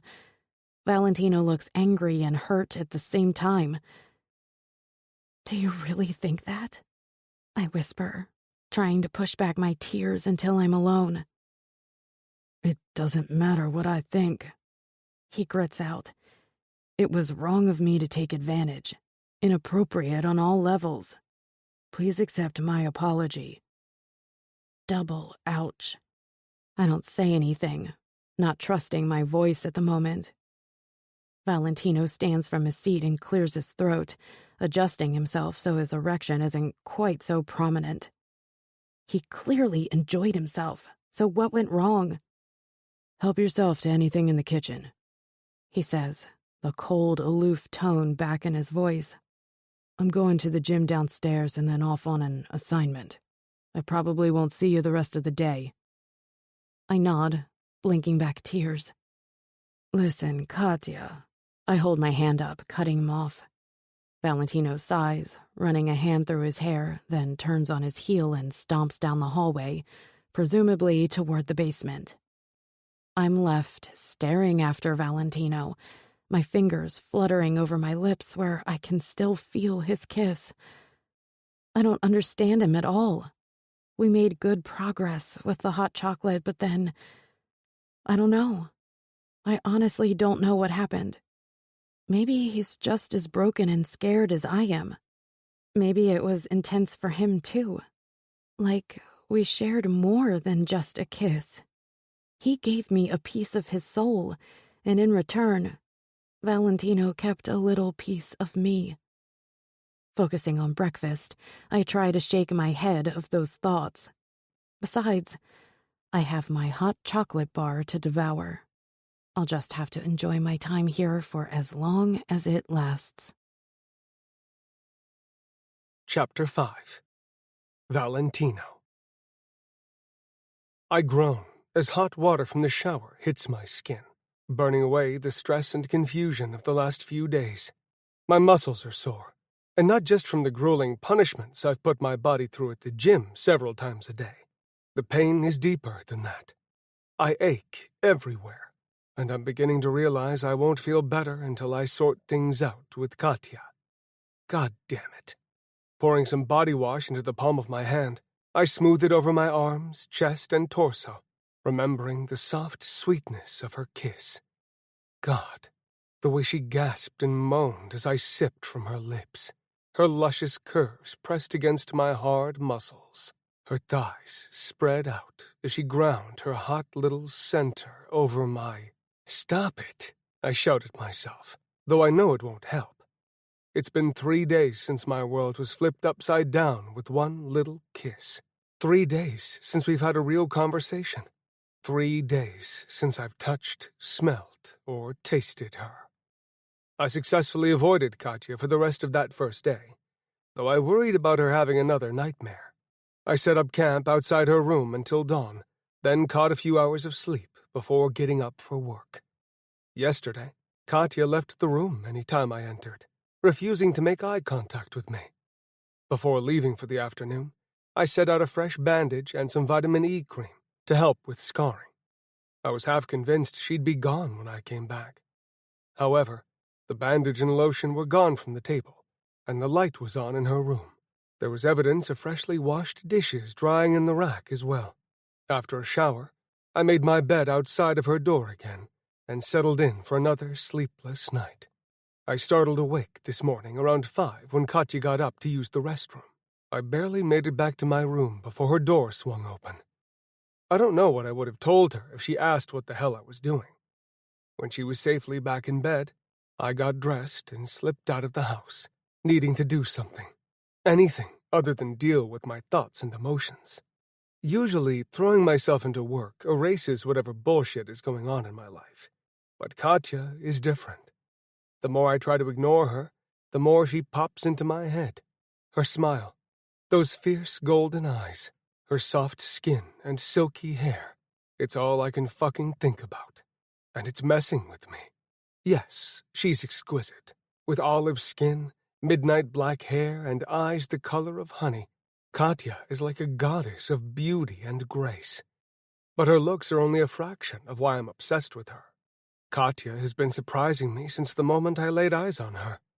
From jumping me and holding me at gunpoint, to confessing her horrible situation while I patched her up without any anesthesia. There's no denying she's strong as fuck and determined to survive. She's incredibly resilient, tender, and sweet, even after everything she's been through. I finish up my shower, grabbing a towel and drying off before throwing on jeans and a t-shirt. I've been home for over an hour, but still haven't seen Katya. It's almost dinner time, so maybe I can lure her out with a meal. We need to talk, though I'm not sure if I'm going to tell her to find a new place to stay, or sweep her off her feet with another earth-shattering kiss. Only one way to find out. When I'm halfway down the stairs, I hear her rustling around in the kitchen. Good.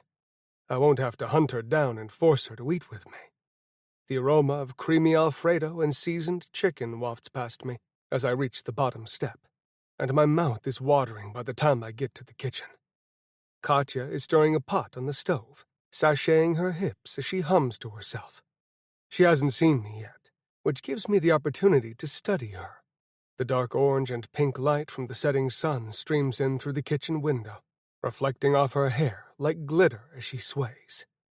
Yeah, there's no way I'm kicking this woman out. I very much want to kiss her again, but I forgot about the third option. Fall to one knee and beg her to be mine forever. Reel it in, goddammit. Katya, I say, my voice much rougher than I intended. She gasps and spins around, her feet slipping on the tiled floor. I'm next to her in a second, wrapping an arm around her back and steadying her before she falls. Katya peers up at me, those brilliant eyes searing me all the way down to my soul.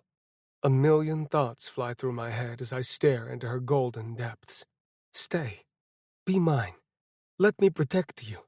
Let me worship you. Let me be the one person you can trust. Instead of confessing any of that, I help Katya regain her balance, then take a step back. As much as I want to wrap her up in my arms, I need to respect her space. I haven't exactly been easy to deal with, so I'm not sure how she feels about my presence. You made dinner? I ask after clearing my throat. Katya nods, nibbling her bottom lip while looking away from me. I hate it, but I only have myself to blame. Chicken Alfredo, she answers, her voice soft, almost shy. Where is the woman who asked me to serve her head on a platter to her father? Fuck. I hurt her more than I thought by pushing her away. I'm about to thank her, but she talks before I get a chance. Go sit down. I'll dish us up. Nodding, I follow her orders. Katya piles homemade fettuccine noodles onto a plate, followed by a perfectly seared chicken breast and topped with a ladle of Alfredo sauce. This looks incredible, I tell her, as she sets the food down in front of me. She smiles briefly, but her eyes never meet mine. Thank you, I try again. Katya nods once, then flits away to grab her plate. Once we're both seated at the table, I dig into the meal this gorgeous woman prepared. After 3 or 4 bites, I notice Katya isn't eating. Pausing, I set my utensils down and look at her, tilting my head to the side. She's tapping her foot and wringing her hands under the table. The old me would have assumed she poisoned my meal and her nerves were getting the better of her. Sitting here, looking at the anxious Mafia princess fidgeting in her chair, I know the cause of her restlessness is all my fault. I've been a dick by avoiding her after kissing her. No wonder she doesn't know how to act around me. Listen, Katya, I was thinking. We both speak at the same time, talking over each other. You go first, I offer, trying to give her a smile. It's rusty as hell, and might do more damage than good. Katya takes a deep breath and straightens her shoulders, lifting her chin like the proper princess she was taught to be. I was thinking it's probably time for me to get out of your hair, she starts. My heart squeezes up painfully inside my chest, but I let her continue. You've already done so much for me, and I know this dinner doesn't even begin to make up for it, but I guess think of it as an audition. I furrow my brow, not understanding her. Audition? I'm not explaining this well at all, she says under her breath to herself. I don't like seeing her frustrated and doubting herself. Katya clears her throat and starts again. The last favor I'll ever ask of you is if you could point me in the direction of a Salvo business and give me a good reference. Before I can even say anything, she raises her hands in defense. Don't worry, no one will know it's me. I'll bleach my hair and wear contacts, change my name. I'm guessing a lot of your bars and restaurants pay in cash under the table? That's exactly what I'm looking for. Katya, just until I make enough money to pay you back and save some for a bus ticket somewhere else. I can sleep in one of the warehouses, as you know. I won't mess with anything or disturb anyone. I'll be gone before you know it. Katya, please, she whispers, her voice cracking. I can't take it anymore. Standing from my chair, I close the distance between us, my eyes never leaving Katya's as I kneel in front of her. You can't leave, I tell her softly, gathering her hands in mine. Somehow, you've become essential to my being, and I can't let you go. Brushing my lips over her knuckles, I kiss each one before guiding her to place her hands on my shoulders. But I thought... Katya trails off, confusion filling her eyes. I thought it was a mistake. Everything. The kiss, bringing me into your home, caring for my wound. I thought you were done with me. Fuck. Princess, I'm so sorry. I know I'm difficult and confusing. But honestly, I've never met anyone like you. Never had these intense feelings. Never needed someone else's safety and happiness more than my own. I didn't know what to do with you. With myself, really. You make me feel raw and vulnerable, and that scares me. I scare you? She murmurs, lifting one eyebrow in question. With you in my life, I have someone to lose, someone to let down, someone to hurt, even if by accident. You would also have someone who cares about you, someone to share in the joys and the sorrows of life, someone to encourage and support, someone who wants the best for you. If you only look at the darkness, you'll never see the light. What if I don't deserve your light? I rasp, gliding my hands up her legs until my fingers wrap around her hips. What if the darkness is all I've ever known? Then trust me enough to show you what you've been missing. Hope sparks in her ethereal eyes and soothes something in my chest. Slowly, I pull Katya to the edge of her seat, then wrap my arms around her and settle her down into my lap. She giggles, and the sound warms me like a ray of sunshine. I do trust you, Katya, I tell her, resting my forehead on hers. But can you trust me? I've already let you down. She cups the side of my cheek, her thumb lightly brushing over my stubble. We're both broken, she whispers. But I think together we could heal. I would like that very much. Can you forgive me for being an asshole the last few days? A wicked grin curls up the corners of her lips, making me want to kiss it right off her face. With enough hot chocolate, forgiveness is definitely in your future. Katya's eyes sparkle as she smiles at me, and I can't hold back any longer. Leaning forward, I pull Katya's bottom lip through my teeth, then whisper, "Can I start making it up to you? What did you have in mind?" Her voice is low and breathy, and she has no idea how sexy she is right now. "First," I murmur, "I'd like to kiss you until we can't breathe." "Mm-hmm," she says with a nod, rubbing her nose against mine. "I like that plan." "Then," I continue, pressing a kiss to that sensitive spot below her ear, "I'd like to kiss you everywhere, if you'll let me." "Everywhere?" she practically whimpers. "Yes, princess. You need it, don't you? Need me to make the ache go away?" Katya nods, a strangled sound stuck in her throat as she grinds down on my lap. "Fuck," I growl, cupping the back of her neck and drawing her down for a kiss. I'm instantly lost in everything she's offering. Katya opens up for me, her tongue chasing mine and letting me know she wants this as much as I do. She breaks the kiss to breathe, but I can't get enough of her sweet skin. I drag my nose and lips down her throat, then lick and nip my way back up to her ear, where I whisper, "Need you to get naked." "Yes," she whispers, her chest heaving with labored breaths. I somehow manage to tear myself away from Katya long enough to grab the hem of her shirt and help her take it off. As soon as the offending garment is out of the way, I run my fingers up and down her torso, over her breasts, her nipples, anywhere and everywhere I can reach. Pausing to gently trace the bandage on her side, I peer up at her, silently asking if she's in pain. Katya smiles and shakes her head, leaning close to capture my lips. "I'm feeling much better," she murmurs once we break apart. "I know you'd never hurt me." "Damn right," I grunt, licking a stripe up her throat. Katya's desperate moans spur me on as I gently lay her on the floor, spreading out her gorgeous body so I can consume every inch. I bend down and suck on her tits, licking one pebbled peak and then the other, alternating until I feel her tremble beneath me. Fuck, her skin tastes like warm vanilla and feels impossibly smooth, like porcelain. I nibble on the underside of her generous breasts, more than a handful, just like her juicy ass, and continue exploring her body with my mouth. I drag my lips over her torso, careful to avoid her bandage. The wound itself is well on its way to healing, but I still need to be careful with my precious girl. "Valentino.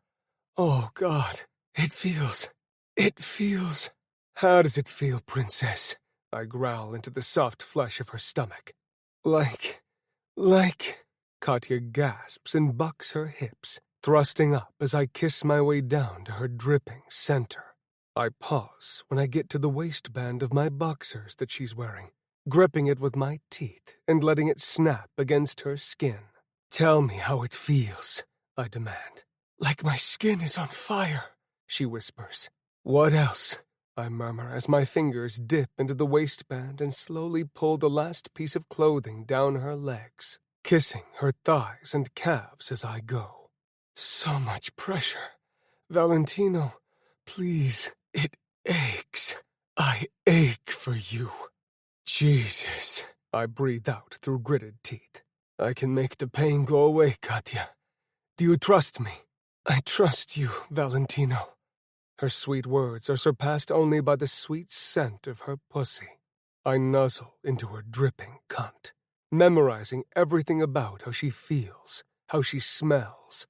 Her soft curls tickle my nose, and the sensation makes my dick leak and throb in my pants. I dip my nose barely inside her wet slit. God damn, what this woman does to me, surrendering her sweet, innocent body to my sinful desires. A strangled whimper falls from her lips, snapping the last thread of control I had. I lick up her sticky center, finding her swollen clit right away and lavishing it with attention. Her thighs snap against my head, but I pry them apart so I can taste more of her. All of her. It'll never be enough. Katya twists and bucks her hips, trying to get me deeper. I lean back a bit and grin when she whines. Her protests die on her tongue when I drag a finger up and down her slit, circling her entrance. I carefully push the tip of my middle finger inside her, groaning when her cunt squeezes and pulses around me. Jesus, fuck, she's tight. Holy hell. Valentino. Oh my God. I growl and lick her from top to bottom, flattening my tongue so I can taste and touch as much of her as possible. I feel her opening pulse underneath my tongue, and more of her juices spill out. She wants to be my dirty girl. I can feel it, smell it, taste it, hear it in every ragged breath and broken cry. I swear I can see it written on her soul. She's mine. My innocent, filthy, perfect woman. Katya tangles her fingers in my hair like she needs to steady herself. I slip my hands under her ass, gripping her cheeks and pulling her even closer to me while I eat out her little pussy in rough strokes and teasing bites. Something's happening. Something is happening to me. Let it happen, I growl, drawing her clit between my lips and sucking lightly. I let it go and bat it with the tip of my tongue, and then lick hard. Oh my God! She presses her cunt into my mouth like she can't help it, rubbing her drenched folds all over my chin and tongue, whimpering like a sweet, confused angel. It feels so good, and it aches, and oh! She erupts in my mouth, her nails digging into my scalp as her trembles turn violent. Katya's throaty sobs of my name have me humping the goddamn floor to find some relief from my angry cock. I lap at her, hungrily, not wanting a single drop of her pleasure to escape me. I made it. I own it. It's mine. I shove one thick finger inside her, opening her up and giving her a taste of what's to come. Her pussy pulses around me, over and over, until I feel her relax on the floor completely. I remove my finger, chuckling as she gasps and shudders. I lick her essence off me, then gather her limp body into my arms, carrying her over to the couch. I sit us down, then grab a blanket from the back of the couch, wrapping it around Katya's naked body. Are you okay, princess? I ask, kissing the top of her head. Oh my God, Valentino, she says in a raspy voice. I've never... holy shit. I chuckle at her response, loving her flushed cheeks and swollen lips. Her hair is mussed, and her eyes shine with satisfaction and awe. I can't wait to see her like this again. Only next time, she'll be spread out on my bed. So I can do that again, I question, peering down at my worn-out, sexy-as-hell woman. Yes. Any time you want to, do that, I would be appreciative, she slurs, tucking her head into the side of my neck. I stroke her back, unable to help the smile stretching across my face. Good, I murmur as her breathing grows steady and deep. I'll need to start making up for lost time. Katya doesn't answer, but I don't expect her to. Her cute little snores let me know she's resting after such an intense experience. I'll be right here when she wakes up. Chapter 6. Katya. The timer goes off, and I hop off the couch, eager to frost the cupcakes I made now that they are officially cool enough. I can't wait to see Valentino's face when he sees the dessert I made for tonight. I figured if he hadn't had hot chocolate until a few days ago, he'd probably been missing out on the amazingness of cupcakes as well. He left this morning for a meeting, aka an assignment from the boss. While I don't love that he's in the same line of work as my father, I know deep down in my soul that Valentino is different. For one, he could barely stomach the story behind the cut on my side. I know he'd be livid on my behalf if I told him the other ways I've been abused in the past. Valentino has also taken better care of me than anyone I've ever met. He had no reason to patch me up and provide shelter. In fact, I'm sure he broke protocol by taking me into his home. As far as I know, he hasn't told anyone else in the family that I'm here. I've never had anyone be so protective of me. And I won't lie, I kind of love it. I spread buttercream frosting over one double chocolate cupcake, then move on to the next. After 3 cupcakes have been frosted, I stop to add a few sprinkles on top. I don't want the frosting to harden too much, otherwise the sprinkles won't stick. Just as I'm finishing up the last cupcake, I hear Valentino's car pull up in the driveway. My stomach flips and dissolves into 1,000 butterflies swirling around in my gut. After everything that happened last night, our confessions, our kisses, and God, the way he touched me, licked me, commanded my body. I'm hoping for a repeat. Actually, I'm hoping we go further tonight. I want to give Valentino all of me. I want him to be my first, and I pray that he'll be my only. Is that crazy? Yes, definitely yes.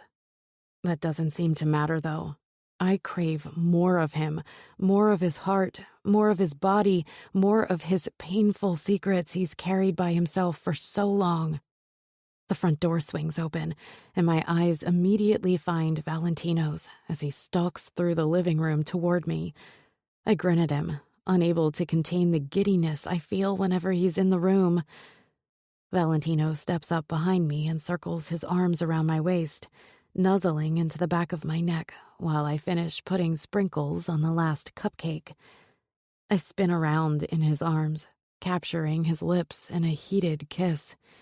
He groans, tightening his hold on me and pressing my body impossibly closer to his. Katya, he breathes, sounding almost in pain. Love everything you do to me. I look up at him and smirk as a wicked idea passes through my mind. Valentino lifts an eyebrow in question, but before he can say anything, I start unbuttoning his shirt. He hums in approval, his voice deep and filled with desire as I trail my fingers up and down his chiseled abs and defined chest. I slide his shirt down his powerful shoulders and dip my finger in the bowl of frosting sitting next to me on the counter.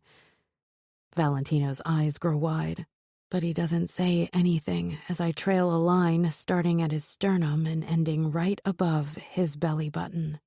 Flattening my tongue against his hard stomach, I lick up toward his chest, never breaking eye contact. Fuck. He grunts before winding his fingers in my hair and tipping my head back so he can devour me. Valentino grips the hem of my t-shirt, and I lift my arms so he can take it off, revealing my bare breasts. Deciding to have some fun of his own, Valentino dips his fingers in frosting and circles one nipple and then the other. I shiver at the cool cream and then moan when he sucks it off of me. Is this what you wanted, princess? You want to drive me insane? I was hoping to seduce you. I breathe, my voice caught in my throat as he sucks on my other breast and bites my nipple. Valentino stops in his tracks and looks at me. You've been seducing me since the very first moment I held you in my arms. Well then, how about I finish the job tonight? Before he can say anything else, I reach for his pants and get his belt undone. Are you sure, Katya? He asks, his voice tight with restraint. I loop my fingers in the waistband of his pants and tug him closer to me while looking up at him. I'm sure, Valentino. I want everything with you, and I want it starting tonight. His eyes somehow manage to go soft yet sharp with arousal at the same time. Thank fuck, he growls. I can't stay away from you anymore, princess. Then don't. I hardly get the words out of my mouth before Valentino slides my pants down my legs. Damn, Katya. You weren't wearing panties or a bra all day? He asks while kneeling in front of me and massaging my legs. I shrug and smile down at him. Dirty girl, he grunts, kissing a trail from my belly button to the top of my pussy. In one swift move, Valentino stands up with me in his arms and deposits me on the counter. He stands between my legs and kisses me urgently. When we break apart, I see a playful gleam in his eyes. You don't know what kind of game you've started, he says, his voice low and gravelly and sexy as fuck. Show me then, I reply. Valentino gathers up some frosting on his fingers and trails a lazy path between my breasts, down to circle my belly button.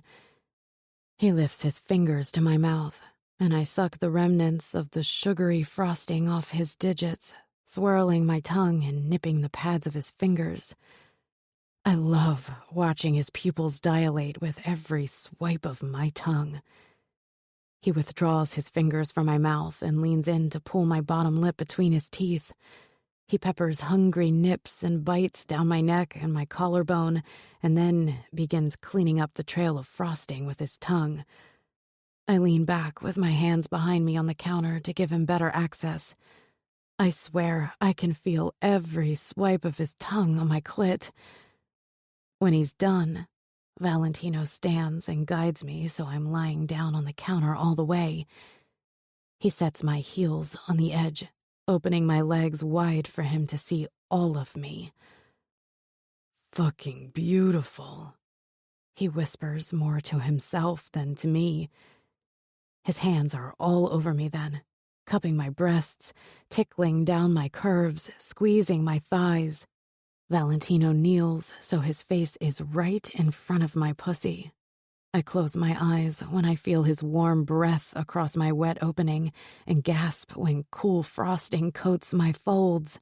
Before I can even process the different sensations, Valentino eats up the frosting, using every part of his mouth on my soft, tender skin. He growls into my cunt and nips at my clit, making my inner muscles contract and my legs snap around his head. I feel Valentino's tongue circle around my tight little hole and slowly push inside. His wicked tongue darts in and out of me and then circles my clit again and again, working me up into a frenzy. I hold my breath as the muscles in my back all tense up. I buck my hips and moan every time Valentino's tongue hits me just right, sending jolts of electricity through my body. Slowly, one finger slides into my cunt, and I squeeze around it tightly, making Valentino groan. It's going to feel fucking incredible to be inside you, princess. He keeps pumping his fingers in and out of me while sucking on my clit.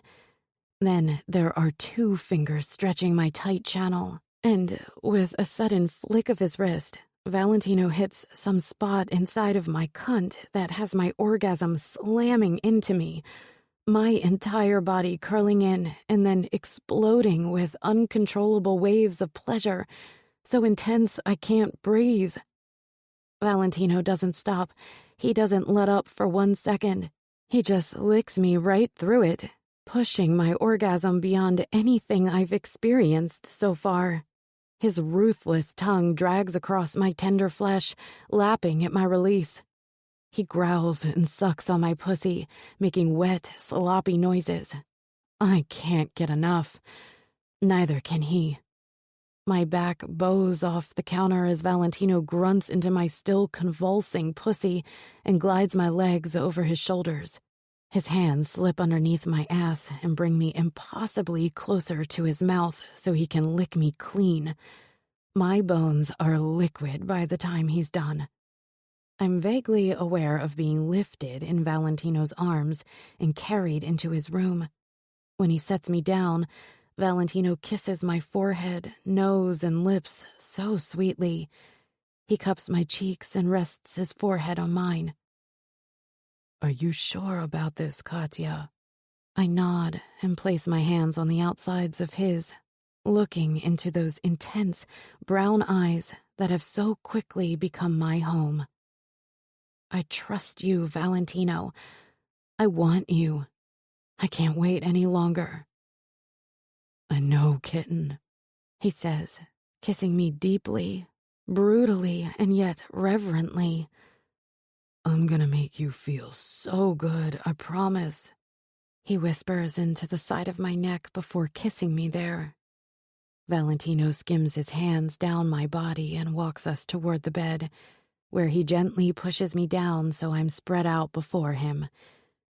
Seeing how his body reacts to mine, how his gaze darkens and his cock hardens even more in the confines of his pants, makes me feel sexy and confident.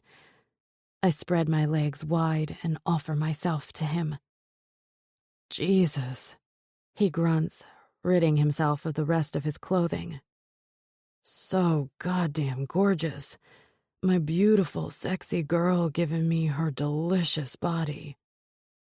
Valentino stands in front of me completely naked, and God, how I've missed looking at all of him, feeling all of him. I sit up and reach out for his thick dick, but he catches my wrist and pulls it away. I'm afraid you've got me right on the edge. I swear if you breathe on me, I'm going to come, and I want this to last longer than that. Oh, I blush, not sure what to say to that. So, now what? I wince at my ignorance. Valentino cups my face and traces his thumb over my jaw. Now you let me enjoy you. Let me have control, kitten. Let me make your first time incredible. I nod and lean back on the bed, opening myself up again for him. Valentino takes another moment to look me up and down. I feel the heat of his gaze over my skin, my nipples, my lips, and then he locks his eyes on mine. Never breaking eye contact, Valentino crawls on top of me and settles between my legs, rubbing his cock up and down my slit while resting his weight on his forearm beside my head. Ready? He asks. I nod and squeeze my eyes shut, preparing for the pain of losing my virginity. Hey, look at me, Katya, Valentino says so softly. I open my eyes and see Valentino looking at me with such longing, such desire, but beyond that, I see the kindness and patience of the man I'm falling in love with. I'm ready, I whisper. He kisses me sweetly and lines himself up with my entrance. I feel the head of his cock stretching me wide open, and he's hardly inside of me yet. I tense and hold my breath. Valentino stops and nuzzles the side of my neck. "Breathe, princess," he whispers in my ear. "I promise I'll take good care of you." I take a deep breath and turn my head to kiss him while he surges forward, stretching me with his massive cock. I cry out and cling to him as he splits my body open. "I'm sorry, love. You're doing so good. Are you okay?" His tone is equal parts concern on my behalf and pained that he can't move. I'm struck again at the self-control this man has over his body so I can be comfortable. I'm okay, Valentino. I'm so full. It doesn't hurt much anymore. "Yeah?" He croaks, resting his forehead on mine. I wiggle my hips, trying to get used to the feeling of him inside me. I like it. Not only how he makes my skin light on fire and my pussy throb in ways I couldn't even imagine a few minutes ago, but I like knowing we're as connected, as close as two people can possibly be. I'm already losing track of where I end and he begins. Move, Valentino. I need you to move. "Fuck," he groans. "I don't want to hurt you, Katya." I buck my hips and wrap my legs around him, taking him impossibly deeper. We both cry out with the rush of sensations, and a wave of wetness flows out of me. Please, I beg, wiggling my hips again. He crushes my lips with his and pulls out of me, only to push back inside, hitting me deep. Valentino growls and fists my hair, tugging my neck up so he can kiss and bite me there. "You feel so damn good. This pussy was made for me." He grunts while picking up the pace. I moan when his mouth moves over my breast, his tongue flicking at one pebbled nipple and then the other. My fingers weave in his hair to hold him to my chest while I arch my back, wanting to feel more of him, all of him. Valentino slides one hand to the curve of my ass and then squeezes roughly, lifting my lower half to meet him thrust for thrust.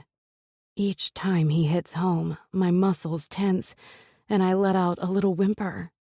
The pleasure feels unreal. My pussy walls flutter, my muscles shake, and my eyes burn with the effort of keeping all of these sensations inside me. "That's it, Katya. Come on my big fucking cock," Valentino demands. My orgasm rises to the surface. It starts deep inside me, a pinpoint of bright light trickling throughout my body. Each ragged breath and rough stroke adds to that bright light until my whole being is engulfed in pure energy. Valentino slams into me, shocking my body into an intense orgasm. It feels like my chest is being ripped open as I scream and convulse in his arms. When I come back down, Valentino kisses my forehead so gently, then nuzzles my neck. "Can your gorgeous body take any more, princess?" he asks before pulling my earlobe through his teeth. Fuck, I exhale. Fuck yes. Valentino growls and pulls out of me, flipping me on my stomach and pulling my hips back.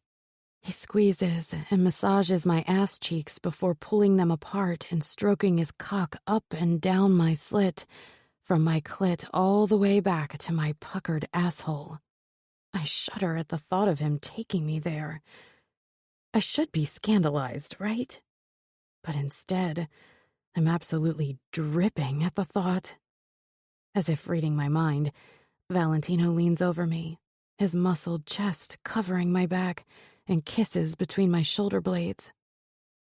"Not today, love, but soon I'm going to have every inch of you." I whimper and nod, suddenly feeling empty without him filling me up in some way. I need you, Valentino. I beg, not caring if that makes me wanton or weak or slutty. I'll be slutty for him anytime. I need you too, kitten. He grunts, slapping my ass once and then thrusting all the way inside me. Fuck, I yell, gasping for air and digging my fingers into the mattress. Oh, fuck, you're so deep, so deep. I trail off, unable to complete the thought as Valentino pistons in and out of me, hitting that special spot with each powerful stroke of his fat cock. I press my body back into him, increasing the friction and causing us both to moan. Valentino slides one arm under my hips to keep me in place while he fucks me savagely. His other hand skims up my back, the softness of his fingertips tickling my spine, intensified by the hard pounding he's giving me. Valentino twists his fingers in my hair, pulling my head to the side so he can lean down and kiss me. His abs flex and tense against my lower back as he stuffs me full of his dick and tongue at the same time. I bite his lip and he snarls into my mouth, making me even wetter for him.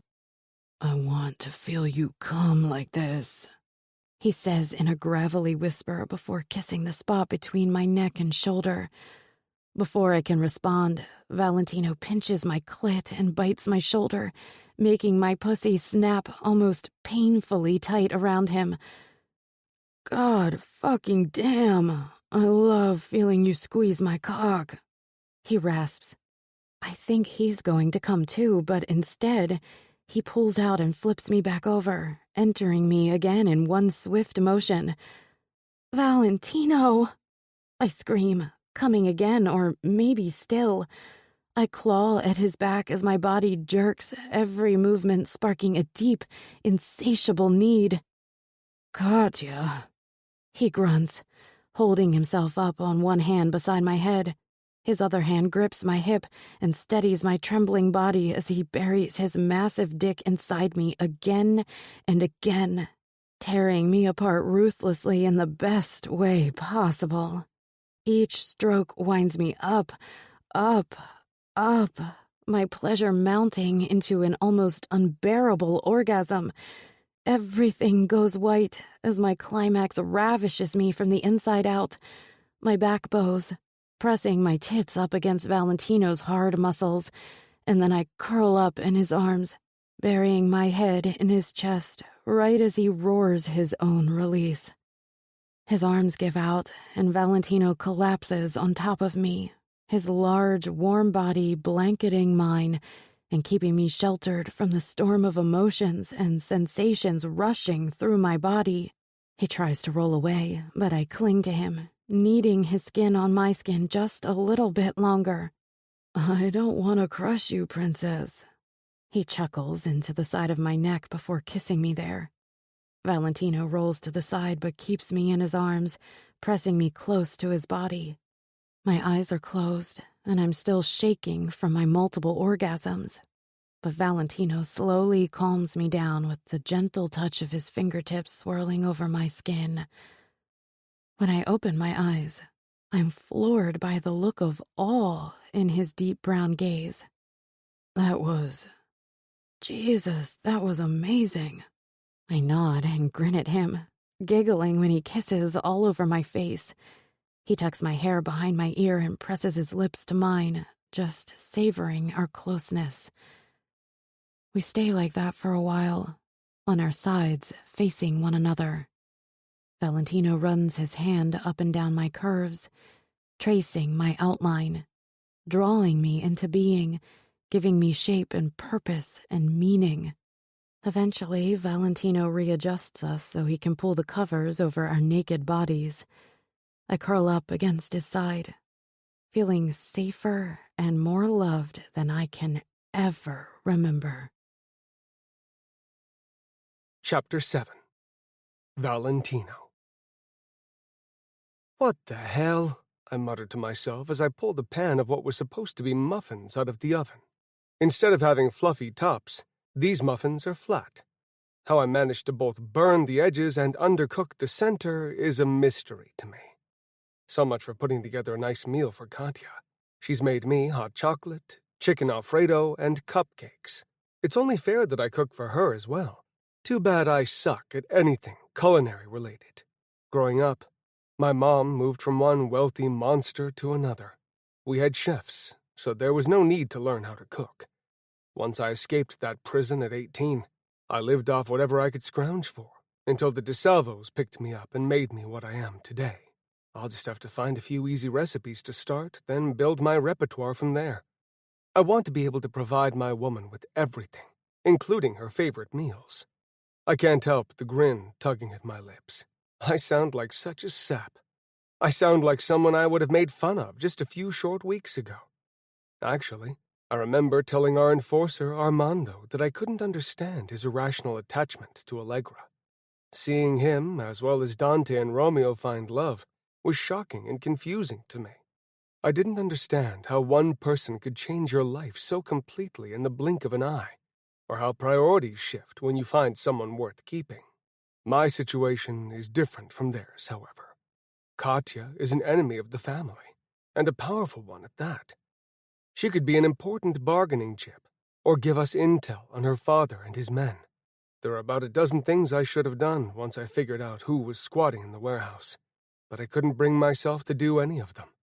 I just knew she was mine, even back then when I was fighting it with every cell in my body.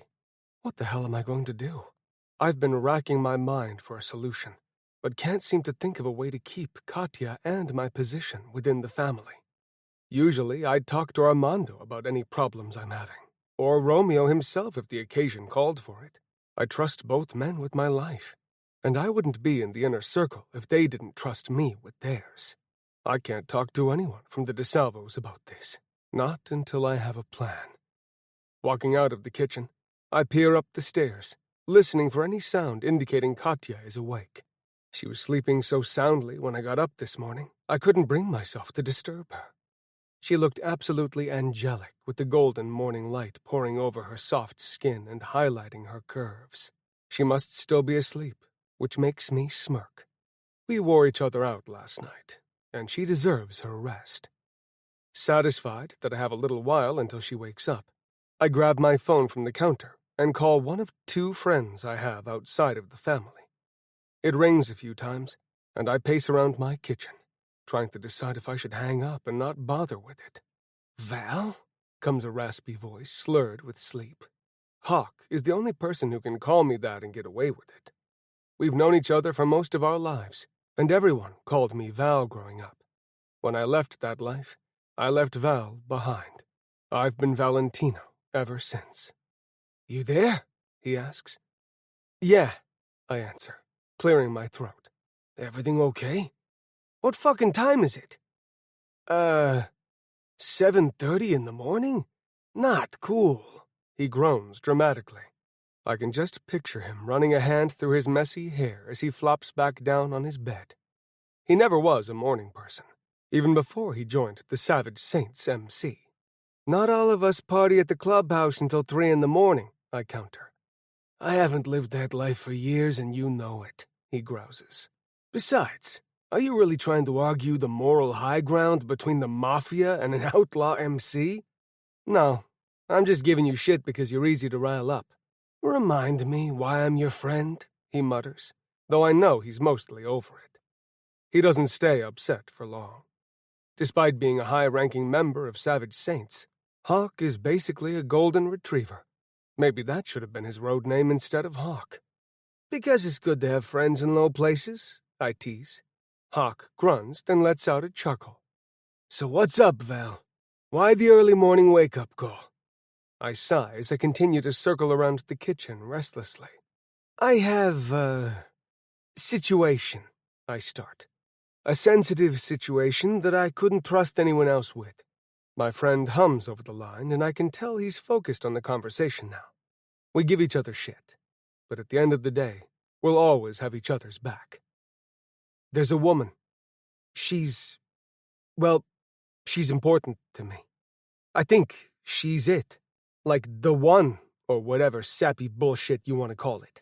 I'm expecting Hawk to come up with a jab about falling in love, but he's surprisingly quiet. Strange. But she's also the daughter of our rivals. She ran away from her family, straight across enemy lines and into our territory. I should have called the boss when I found her, but I just couldn't let him decide her fate. Hawk finishes for me. Exactly. And now I don't know what the hell to do. We're silent for a few moments. Then Hawk clears his throat and whispers, "Believe it or not, I'm in a similar situation. Not the same, but there's this new waitress at the clubhouse, and she... Well, it's not about that right now." He cuts himself off. "Have you thought about telling the boss? Maybe he'll understand." "Are you going to tell the president of Savage Saints about your mysterious waitress situation?" I counter. "I said it wasn't the same. Also, you're the one who called me, remember?" I grunt in response, making Hawk laugh. "I need to figure out how to prove my loyalty and that Katya is on our side. Tensions are high right now. We're on the razor's edge of an all-out war, and I've been harboring the enemy for over a week." "Damn," he says, followed by a low whistle. "Have you talked to your woman about this? Katya, right?" "Yeah, well, no. I mean, she knows the situation, so what is there to talk about?" "This," he answers emphatically. "This conversation. You know I appreciate your calls and your friendship, but these are the decisions you make as a couple. Share your fears and then figure out how to support each other and all that shit." I chuckle. I was calling for advice on handling my boss, and here you are doling out relationship tips. Yeah, don't mention it," he jokes. "Just remember to send me an invite to the wedding. It's been a long time since I visited NYC. Same to you and your waitress. Can't say I'll be thrilled to get gravel dust on my three-piece suit, but these are the kinds of sacrifices I make for our friendship." Hawk laughs, and we say our goodbyes. No sooner do I set down the phone than the sweet, sleepy voice of my princess filters into the kitchen. "Did you make breakfast?" she asks. I spin around, my eyes roaming over Katya's body. She's in one of my shirts again, her hair a bit messy in the sexiest way, and she has a smile on her face that I'll never forget. How is she this perfect combination of sweet, sassy, and drop-dead gorgeous? I don't know, but I'd like to spend the rest of my life figuring it out. "I attempted to," I reply, tearing my gaze away from her to frown at the pan of ruined muffins. "But it turns out I'm not a baker." Katya giggles, the sound lighter than air as it floats around the kitchen. She steps closer, rocking back and forth on her heels as those golden eyes meet mine. "I can teach you some things if you'd like," she says, leaning forward until her lips are barely an inch from mine. "Only if I get to teach you a few things, too," I murmur, my tone deep and desperate. "Like what?" Katya whispers, her breath tickling my lips. I growl and take her hips in my hands, pulling her into my body and rubbing her soft belly up against my rock-hard cock. How is it possible to miss her already? I was inside her less than 8 hours ago, and yet everything in me is pulsing, panting, crying out for more. Like how much pleasure your curvy little body can handle, and how many ways I can get you to come for me. Katya moans and tilts her head back so I can bite and suck her sensitive skin. Her fingernails claw down my bare chest, and then she tugs at the waistband of my sweatpants to undress me, giving me permission to do the same to her. I should slow down and make sure she's not too sore after last night, but one look in her hungry eyes lets me know she doesn't need my words. She needs my actions. It's now my job to give Katya everything she's ever wanted, starting with my swollen fucking cock. Gripping her hips, I spin her around so she's facing the kitchen counter. I nibble on her pulse point and lick away the sting before grazing my lips on the shell of her ear. "Hands on the counter, princess. Bend over and show me that ass." Katya moans and bends over, giving me permission to fulfill my deepest desire. I smooth my hands over the soft porcelain skin of her ass, admiring everything about this goddess. She turns, looking at me over her shoulder. the image almost does me in, almost makes me burst on the spot. Are you going to fuck me or just look at me? Katya lifts a sassy eyebrow in challenge. I remove my hands and then bring one down to smack her bare ass cheek, loving the way it jiggles and turns pink. Ah! She yelps in surprise. That's for sassing me, Katya.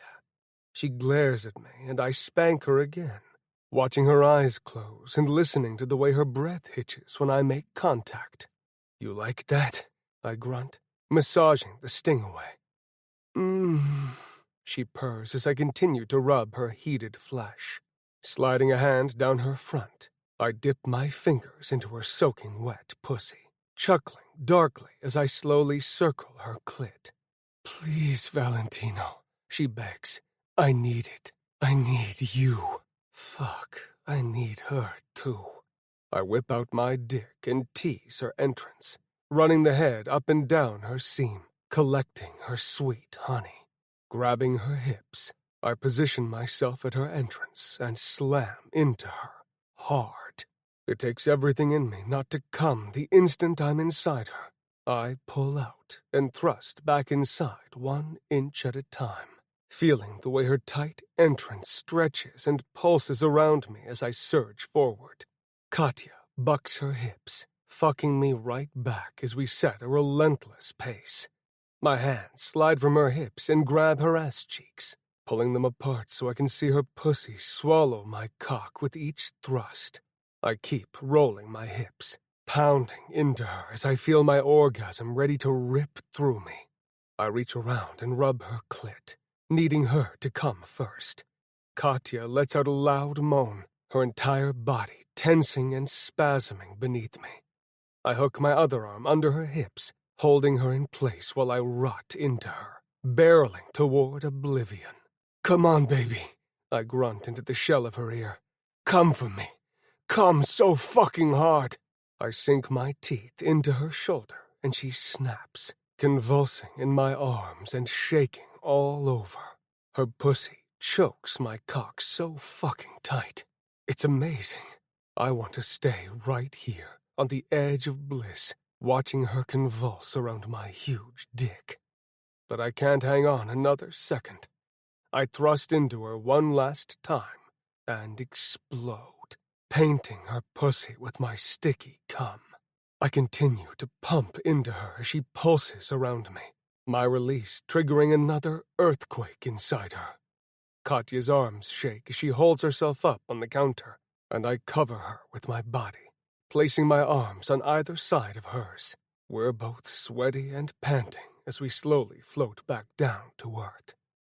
I tuck myself back inside my sweatpants, then turn Katya around, sliding her shirt over her arms and head. She's barely standing on her own, and I chuckle as I gather her limp body up and carry her over to the couch.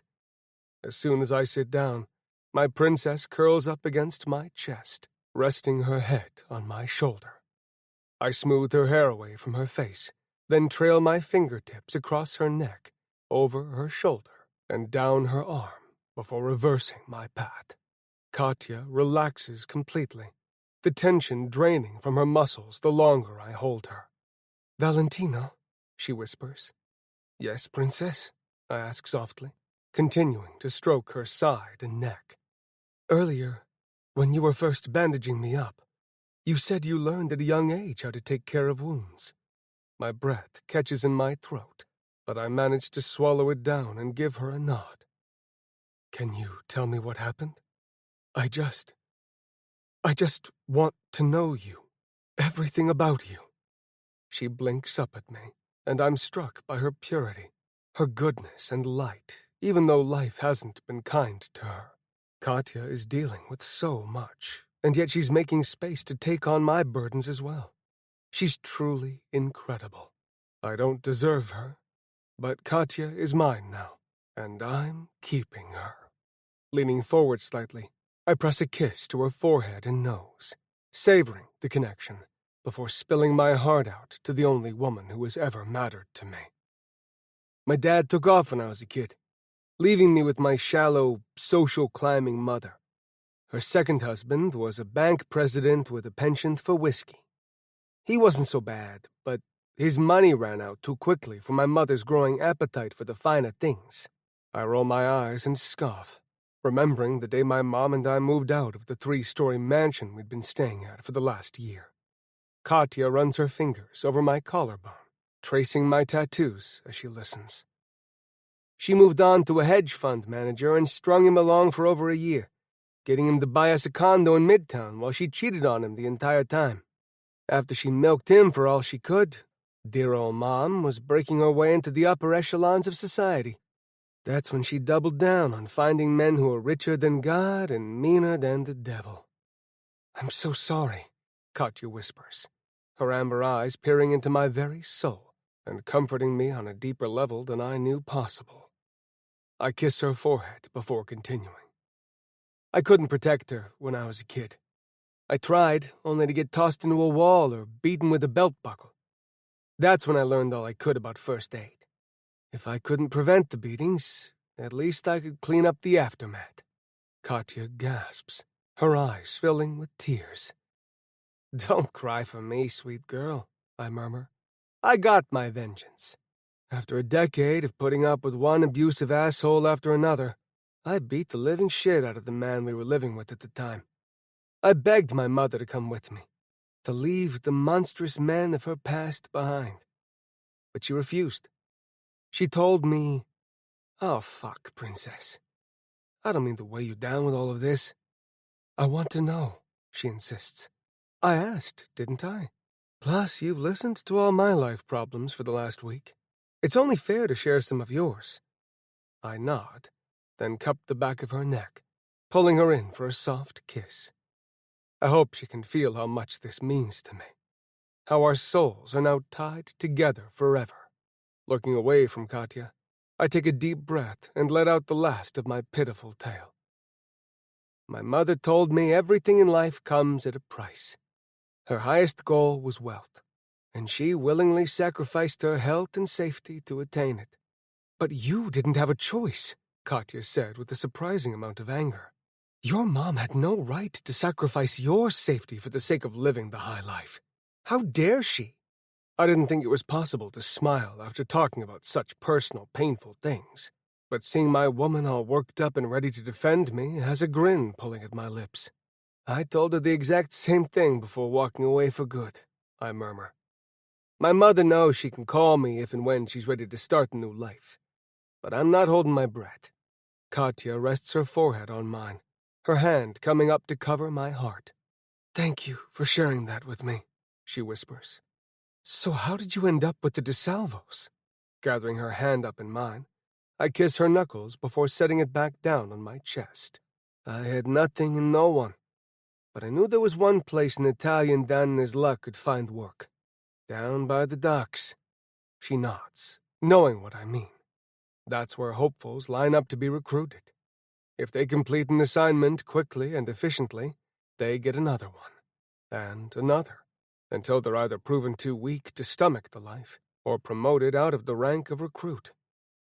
I got my first assignment when I was 18, promoted to soldier at 20, and then made capo at 25 when I was given my own territory to manage. Last year, I joined the top-ranking officials in the inner circle. I trail off, not sure why I said all of that. "You've worked so hard to get where you are today," Katya says softly. "And now," she shrugs and looks away from me, but I'm not having any of that. Cupping her chin, I gently turn her so she's facing me again. "And now, I'm ruining everything," she chokes out, tears streaming down her cheeks. "I showed up and complicated your life, and now I'm ruining everything you've built. I'm sorry." "Don't you dare apologize," I warn her, tucking a few strands of hair behind her ear. "You're not ruining anything. You have no idea how much you mean to me. But I'm the enemy. How can this possibly end well?" As the notes fade gently, let your mind feel lighter, ready to re-enter the world of the story.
You're not the enemy, I growl, not liking those words coming out of her mouth. I know things seem unclear right now, but we'll figure it out. You'll lose everything, Valentino. The only way I could lose everything is if you walk away from me, I murmur, locking my eyes on hers. I love you, Katya. I love everything about you. I love how strong you are in the face of danger, and how selfless you are, even when you're hurting. I love your smile and laughter, the taste of your kisses, and your sinful curves. Princess, I'm afraid I can't let you go. I won't. You love me? She asks, disbelief evident in her gaze. Katya sniffles, her brow furrowing as she studies me. More than you could ever know, I promise. A brilliant smile lights up her face, even with tears still falling down her cheeks. She's sunshine and rain and everything my dormant heart needs to grow. I love you too, for the record. Say it again, I grunt, clenching my jaw as I stare at her lips. I love you, Valentino. I can't believe it's true, but you make me feel so safe and wanted for the first time in my life. I don't think anyone has ever called me beautiful before. I didn't believe you when you said it to me the first time. Katya, I rasp, hating that she had so little love and acknowledgement in her life. I vow to compliment her at least 10 times a day until she starts to see herself through my eyes.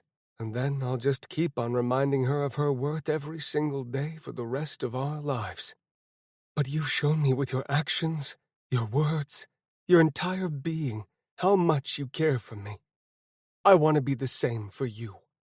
I love you. I take her lips in a gentle kiss that turns heated quickly.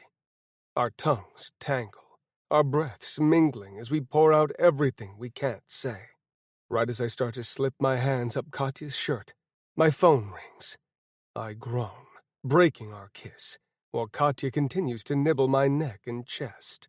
God, you feel so good, I breathe, hissing when she claws down my chest. My phone rings again, and I know I need to answer it.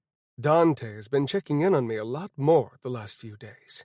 I'm trying not to be paranoid, but I'm starting to think he suspects me of betraying the family. A third ring finally breaks my lustful haze enough to lean back and help Katya off my lap. Sorry, I should really take this. She nods in understanding, but I know she's anxious. By the time I reach my phone, the call went to voicemail. Shit. A second later, a text pops up on the screen from Dante. Come to the compound, ASAP. Double shit. Everything okay? Katya asks from her position on the couch. Yeah, I choke out. Fine. She frowns at me. I need to go into work. Important meeting just came up. Do you think... She doesn't have to finish the sentence for me to know what she's asking.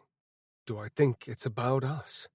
No, I tell her, though I'm not so sure. I've taken off at odd hours the last week, and I know Dante keeps meticulous notes and all of that shit. For a made man, you kind of suck at lying, she sasses. I grin at her and shake my head. Whatever the meeting is about, I can handle it. Oh, I'll bring home breakfast for us since I screwed up the muffins. Katya nods, though I can see the tension in her eyes. She's worried about me, and I can't say that's ever happened before. I clean up and change into a suit in record time. The sooner I leave, the sooner I can get back to my woman. I know she'll be anxious the whole time I'm gone. Everything will be okay, I tell her before kissing the top of her head. She's still on the couch, wrapped up in a blanket. Watch some TV and I'll be back before you know it. You better be, she says, trying to sound tough. I give her one last kiss, keeping it brief. Otherwise, I'll strip both of us naked and take her again. There will be time for that when I get back, hopefully. Chapter 8. Katya. As soon as I hear Valentino's car pulling out of the driveway, I hop off the couch and sprint to the guest room I've been staying in, rummaging around in the pile of clothes I came here in a week ago. I search for the nondescript notebook I stole from my father's office before sneaking out last week. It was a last-minute decision, and I knew it was risky, but now I'm glad I made the effort. I'm positive he has no idea it was me, even if the timing matches up. When my father wasn't yelling at me or teaching me a lesson with the back of his hand, he ignored me. I could be in the same room, sitting at the same table, and he would have no idea I was there. He didn't see me unless there was a problem. I spent most of my life resenting him for his heartlessness, but in this case, it worked out to my advantage. I overheard him multiple times arguing with his second-in-command about keeping records. My father was insistent that there should be only one copy of the most important documents, and it should be handwritten. Otherwise, according to him, anyone could get their hands on it. No matter how many times they tried to tell him things were more secure than ever online, he never caved. Pride comes before the fall, as they say, and what a fall it will be. Yes, I whisper to myself when my fingers graze across the cover of the small notebook. I tucked it in my bra for safekeeping, and luckily was able to keep it hidden.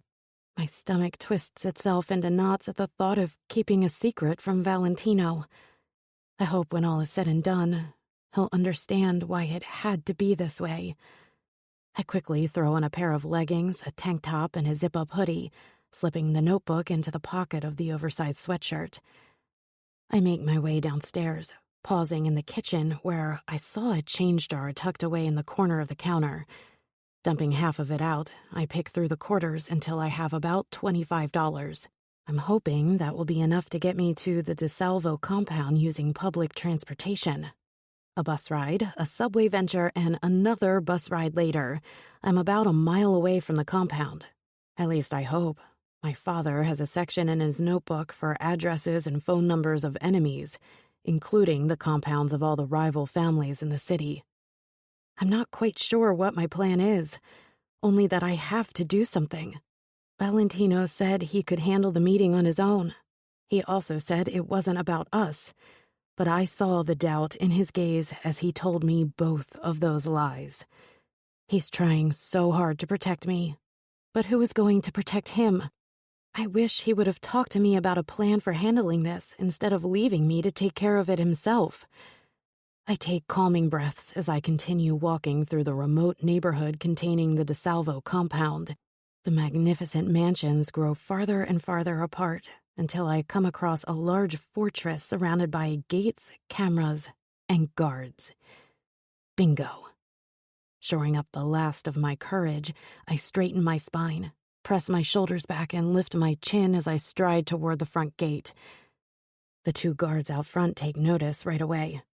One of them says something into the walkie-talkie attached to his shoulder, while the other widens his stance and rests his hand on the gun tucked into his jacket. I continue walking forward, my head held high, projecting a confidence I don't feel. I can see the moment they recognize me. Both men turn to each other, a look of disbelief and confusion shared between them. I know they won't shoot me now because they know I'm royalty. I'm too high up the food chain for them to pull the trigger without an order. Raising my hands in surrender, I continue moving forward until one of the men grabs my wrists, gathering them up in his large hand and holding them behind my back. "What's a little Colombo princess doing so far away from her father's castle?" He sneers. "That's between Romeo and me," I reply in a crisp tone.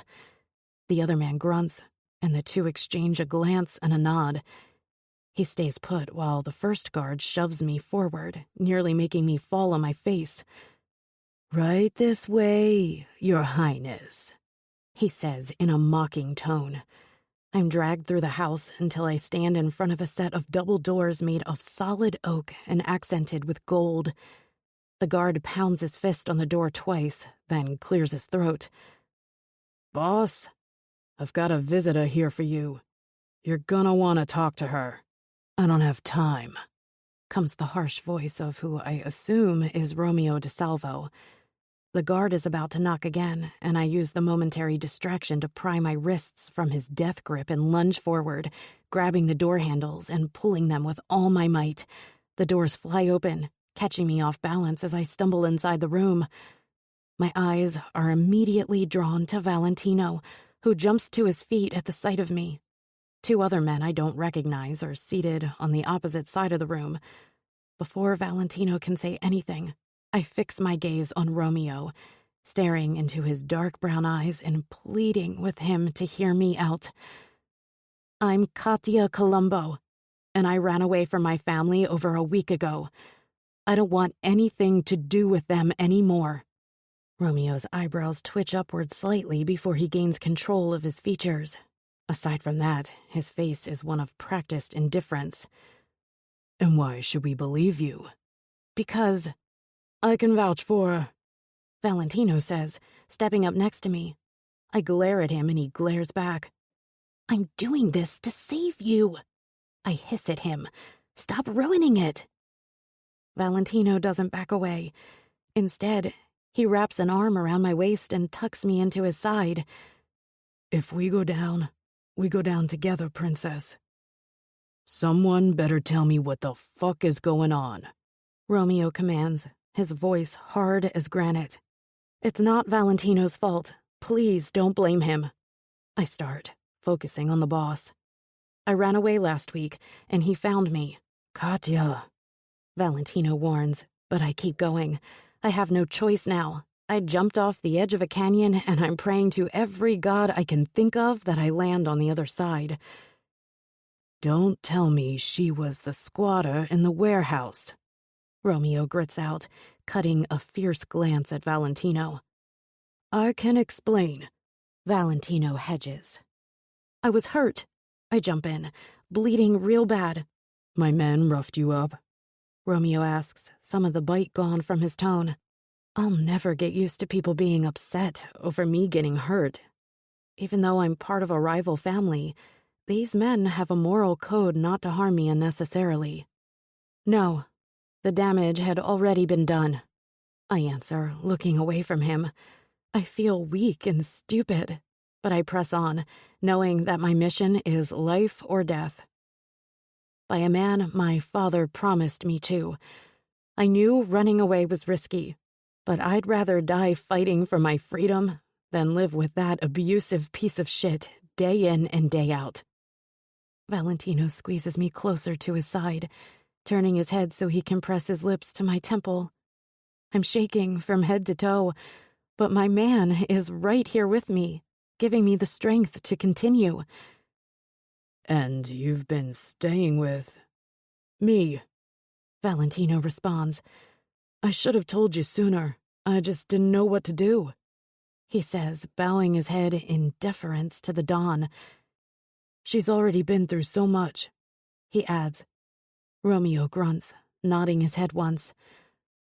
Why did you come here today, Katia? Why risk your life and your current setup with Valentino? What's the advantage? I couldn't live with myself if Valentino was harmed because he saved me, and it was only going to be a matter of time before the truth came out. But I have something important I hope you'll take in exchange for sparing Valentino. What? Valentino whispers in my ear. What are you doing, baby? Something I should have done when you first found me. I whisper back. I didn't know who I could trust, but I know now I should have trusted you. It's the only way I could think of to help. Romeo clears his throat and we both turn back to him. I pull the little notebook out of my sweatshirt pocket, holding it out for Romeo to see. I stole this before I left. My idiot father doesn't trust computers or the internet, so he keeps his most important notes written in here. I inform him, shaking the notebook for emphasis. It's how I found your compound. It also contains numbers and addresses for numerous friends and foes, as well as coordinates for all kinds of weapons and storehouses. The boss raises an eyebrow, then holds out his hand. I hold the notebook out slightly above his open palm, then stare at him directly in the eye. If I give you this, You promise not to punish Valentino for being nice to me, right? I'm not being nice to you, Valentino grumbles. I fucking love you. This startles the other two men in the room, as well as Romeo. For a brief moment, the infamous Mafia boss looks surprised, followed by a flash of a smile, but he schools his face over before I can be sure what I saw. Usually, I don't negotiate, Romeo answers. especially with a Columbo. Valentino growls softly, and I nudge him with my hip to shut up. And Valentino and I will need to have a chat about hiding things from me, Romeo continues. But if what you say is true, and if Valentino's confession of love is real, then yes, we have a deal. Take me instead, I ramble, my mind still playing catch-up with the conversation. Don't hurt Valentino. He's a good man. Katya, he said, I'll lure my father out for you, I offer, scrambling to think of some way I can be valuable to Romeo. I can... Katya. This time, it's Romeo who says my name. My eyes snap to his, my heart rattling around in my ribcage the longer I look at him. I said we had a deal. What? Really? I blink at Romeo, not sure if this is all some cruel joke. Is that so hard to believe? Yes, I answer truthfully. This earns me a smirk from Romeo. I don't think anyone has ever listened to me. Valentino kisses my temple again and whispers, We're different from your family. That's a shame, Romeo finally says. From what I can tell, you're brave, bold, and strong enough to fight for the life you want. You're clearly loyal to Valentino, even willing to offer your life for his. Those are excellent qualities for any mafioso to have. A rush of emotion sweeps through me, stealing the breath from my lungs. Thank you, I murmur, bowing my head at his compliment. I place the notebook in Romeo's hand, then look over my shoulder at Valentino. He spins me around in his arms and gathers me against his chest, nuzzling into the top of my head.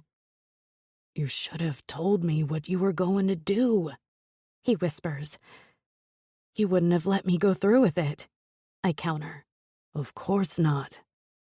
Well, goddamn, Romeo says, followed by a low whistle. He flips through a few more pages of the notebook, then looks around the room. Jackpot, men. We have the location of their latest weapons haul. He rattles off the address, and one of the men starts making notes on his laptop. I peer over at the other man, who has been sitting in the corner not saying a word. He has a goofy grin on his face, shaking his head at Valentino. I told you love would hit you in the chest like a lead pipe, the man says. Valentino chuckles. You also said not to fight it. Took me a little bit on that last part, but now that we're here... He trails off, his gaze wandering back to me. I wouldn't have it any other way. I beam up at him, still not quite believing it all worked out. As if sensing my thoughts, Valentino hugs me closer, wrapping his arms around my back and stroking up and down my spine. We good here, boss? Valentino asks. What? He grunts, his nose still buried in the notebook. Oh, yes, you two may go. Dante and I will go over the rest of these notes and have a plan of attack soon. Thank you, I say as Valentino takes my hand and starts pulling me toward the door. Romeo nods. Your loyalty would be tested in the days to come. This is a good start, he says, holding out the notebook. I won't back down, I tell him, clenching my jaw. I'll fight beside you until every last one of my father's men is taken out. The hell you will, Valentino grunts. I roll my eyes at him, which makes the other three men in the room laugh. Without another word, Valentino tugs me the rest of the way out into the hall, then scoops me up in his arms, bridal style. I giggle and kick out my legs as he races toward the front door and down the porch steps. Where are we going? I ask as he sets me down in the front of his car. Valentino helps me into the passenger seat, then buckles my seatbelt before kissing my forehead. Need to get you home. Need to feel you, princess. All of you. Jesus, you scared me. I cup his cheeks, drawing his face closer to mine. I didn't mean to scare you. I just knew I had to do something. And now it's my turn to do something, he says with a wicked grin. Valentino closes my door and hurries around to the driver's side, hopping in and peeling out of the Salvo compound. Chapter 9. Valentino. As soon as we get inside, I spin Katya around, pressing her against the closed door before crashing my lips down on hers. She grabs my shirt and pulls me closer as she sucks on my tongue, welcoming my kiss and fighting me for control. You shouldn't put yourself at risk like that, I rasp before sucking on her neck. You would have done the same for me, Katya breathes, tipping her head back to give me more access to her creamy skin. I glide my tongue over her flesh, nipping the sensitive spot below her ear before kissing away the sting. It would have been a worthy sacrifice, I murmur, leaning back a bit to look her in the eyes. But your life for mine? That doesn't make sense. She furrows her brow in confusion, a heartbreaking look taking over her features. Do you really think you're worth so little? I look away from her, not sure how to answer. Katya lays her palm gently against the side of my cheek, directing my gaze back to hers. You're my whole world, Valentino. Whatever protective feelings you have for me, I also have them for you. Is that so hard to believe? Yes, I answer truthfully, my voice hardly above a whisper. But I believe you. I want to be the man you think I am. I want to be better for you, Katya. You're already good to me, she says softly, her lips brushing against mine. I welcome her kiss, letting her take the lead and falling under her spell once more. She writhes against my body, her nails digging into the back of my neck as she clings to me. Katya, I groan, resting my forehead against hers. Need you, she pleads, her voice breathy and laced with an undeniable urgency. I growl into her lips, biting and nipping at her before licking into her mouth. My hands slide up the shirt she's wearing, pushing the fabric up as I feel every inch of her soft porcelain skin. She moans and drags her hand down my chest, her fingers tugging at my belt and then working my button and zipper open. Katya grips my hard as fuck dick, pulling me out and pumping me roughly. Fuck, I groan, loving the fact that she's this needy, this turned on, and this desperate for me.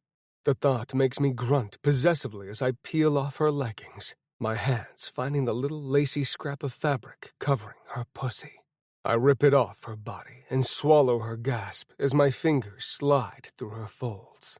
God damn, she's soaked for me, her cream dripping over my fingers and pooling in my hand. I circle her clit, the hard little pearl throbbing and swollen. Her legs shake, and I swear she's about to come from that one touch. Without wasting any time, I grip her thighs and lift her up, pressing her against the door as she wraps her legs around my hips and digs her fingers into my shoulders. I look directly into her lust-filled eyes as I slam my cock inside her greedy little cunt. Katya sucks in a breath and bites her lip to contain her scream. She comes as soon as I hit the end of her. I growl and hold myself deep inside her, feeling her orgasm from the inside out. Wave after wave of ecstasy rippling from her core and dripping down my aching dick. She buries her head in the side of my neck, panting and shaking and whimpering my name. It's more than I can take. I pull out of her pulsing, tight little pussy and push back inside, fucking her roughly, just like we both need. Valentino.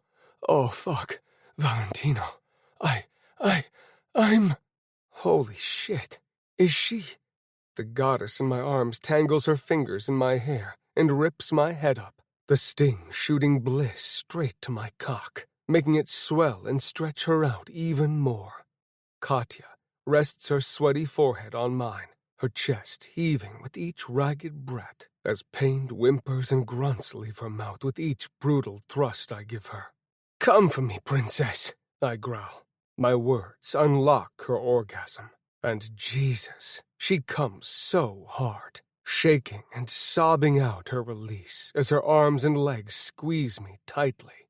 I grip her ass in both hands, holding her to me as I grind against her cunt and clit, keeping her right there, forcing her to feel it, feel me, feel every ounce of pleasure I'm giving her. My balls are heavy with my pent-up orgasm, my dick throbbing and angry as fuck. But I want more, so much more, and I know exactly how I want it. I set Katya down, her legs trembling much like the rest of her. She tilts her head up, peering at me through the fog and bliss surrounding her. I kiss her forehead, nose, and lips, allowing her to catch her breath, and then I spin her around, pushing her forward so she has to brace herself with her hands on the door. I grip her cheeks, spreading her open for me so I can sink into her tight, wet little hole. With a feral roar, I snap my hips against her ass, stuffing her full of my thickness. So deep, Katya stutters out with a moan as her pussy contracts around me over and over. I'm reduced to grunts and growls, tipping my head back and bouncing her off my dick. Every muscle in my body tenses, and my balls draw up tight, my orgasm crawling down my spine and stealing the air from my lungs. Sliding one arm beneath Katya's hips, I hold her still as I piston in and out of her. She claws at the door, then balls her hand into a fist and pounds it against the wood as she succumbs to a final, vicious orgasm. I slide my hand further down her body, rubbing her clit in furious circles, as my other hand grabs a fistful of her silky black hair. She soaks my shaft with her cum and shudders in my arms. I bury my face between her neck and shoulder, breathing her in, feeling her shiver and pulse around me as I finally let go. My orgasm barrels through me, clutching my muscles and making me shake uncontrollably as I come harder than I ever have. I shoot my release deep inside her still throbbing core, each rope of cum forcing its way out in blissful, torturous waves. It lasts forever, and yet it will never be enough. I know I'll want this woman wrapped around me as often as possible, chasing our pleasure and taking each other to heights unknown. We both groan as I reluctantly pull out of her. I growl when I see our combined release dripping down the insides of her thighs. I resist the urge to get on my knees and lick it up. Katya leans against the door, pressing her forehead against the wood as she tries to control her breathing. I smirk, knowing I gave her so many orgasms she can barely function. "Come here, baby," I say softly, holding out my hand. Katya turns toward me, taking my hand and letting me gather her up in my arms. "Love you so much," I whisper, as I lift her and carry her to the couch. "Love you too," she mumbles, curling up on my chest once I sit down. "I still can't believe you showed up at the Salvo compound to defend me," I tell her after a few moments of silence. "I thought we already went over this, but I can give you a reminder if you need it." Katya lifts her head slightly, those golden eyes capturing mine as she smiles sweetly. "I'm half convinced I dreamt you up. There's no other explanation for why you want me." My woman furrows her brow and flares her nostrils as she glares at me. "Valentino, I don't know your middle name, Rossi," she starts, her tone like that of a teacher scolding a disruptive child. "I don't want to hear you talk like that anymore. You're the most important person in my life, the only one who has ever given a damn about my well-being. You're selfless and fierce when it comes to protecting the things you love, and I take offense to your statement." I can't help the smirk stretching across my face. She's so fucking adorable when she's all worked up like this. And over me, no less. I'm serious, mister.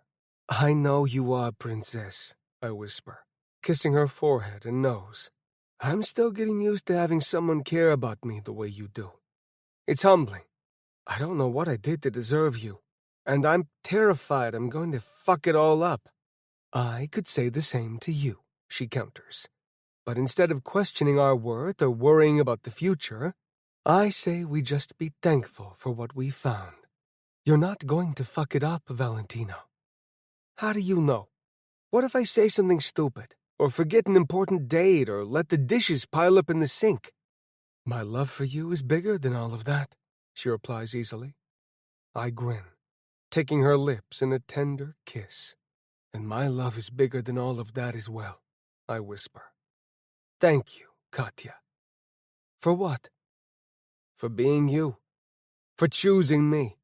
For knowing how to soothe my dark places. Always, she murmurs, resting her forehead on mine. Always, I echo, cupping the side of her face to keep her close.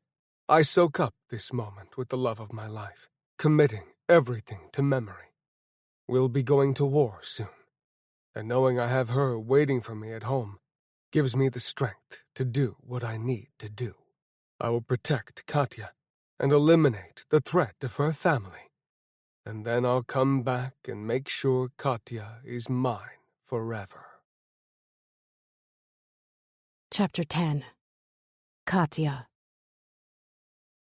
How many knives do you have? I ask Valentino as he checks the magazine in his 9mm handgun. They're better for hand-to-hand combat.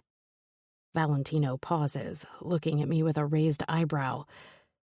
Is that so? He asks with a grin. Yes, I tell him sternly, crossing my arms over my chest. And stop smirking at me. You're heading into war, and I'm trying to give you some pointers. His face softens slightly, those brown eyes finding mine and somehow imparting comfort and safety. We spent the rest of yesterday and last night in bed, with a few breaks for food and a shower. This morning, Romeo rounded up the troops and handed down orders. Valentino and the other men in the inner circle have been prepping all day, and now he's home to gather supplies before heading out to the Colombo warehouse. I've been doing this a long time, Princess, he says, projecting confidence even though I see a hint of doubt in his deep brown eyes. No one else would notice, but I feel everything he's feeling. And I tackled your gun from your hands 10 seconds after meeting you. I counter, lifting my chin and narrowing my eyes at the stupidly sexy man standing a few feet away from me. Valentino smiles, then sets the gun down on the coffee table before holding his hand out to me. Come here, Katya, he says soothingly. I give him one last glare, then rest my hand in his open palm. He pulls me into his arms, pressing kisses to my temple, nose, cheek, and lips. Valentino circles his arms around my waist, drawing me closer as he rests his forehead on mine.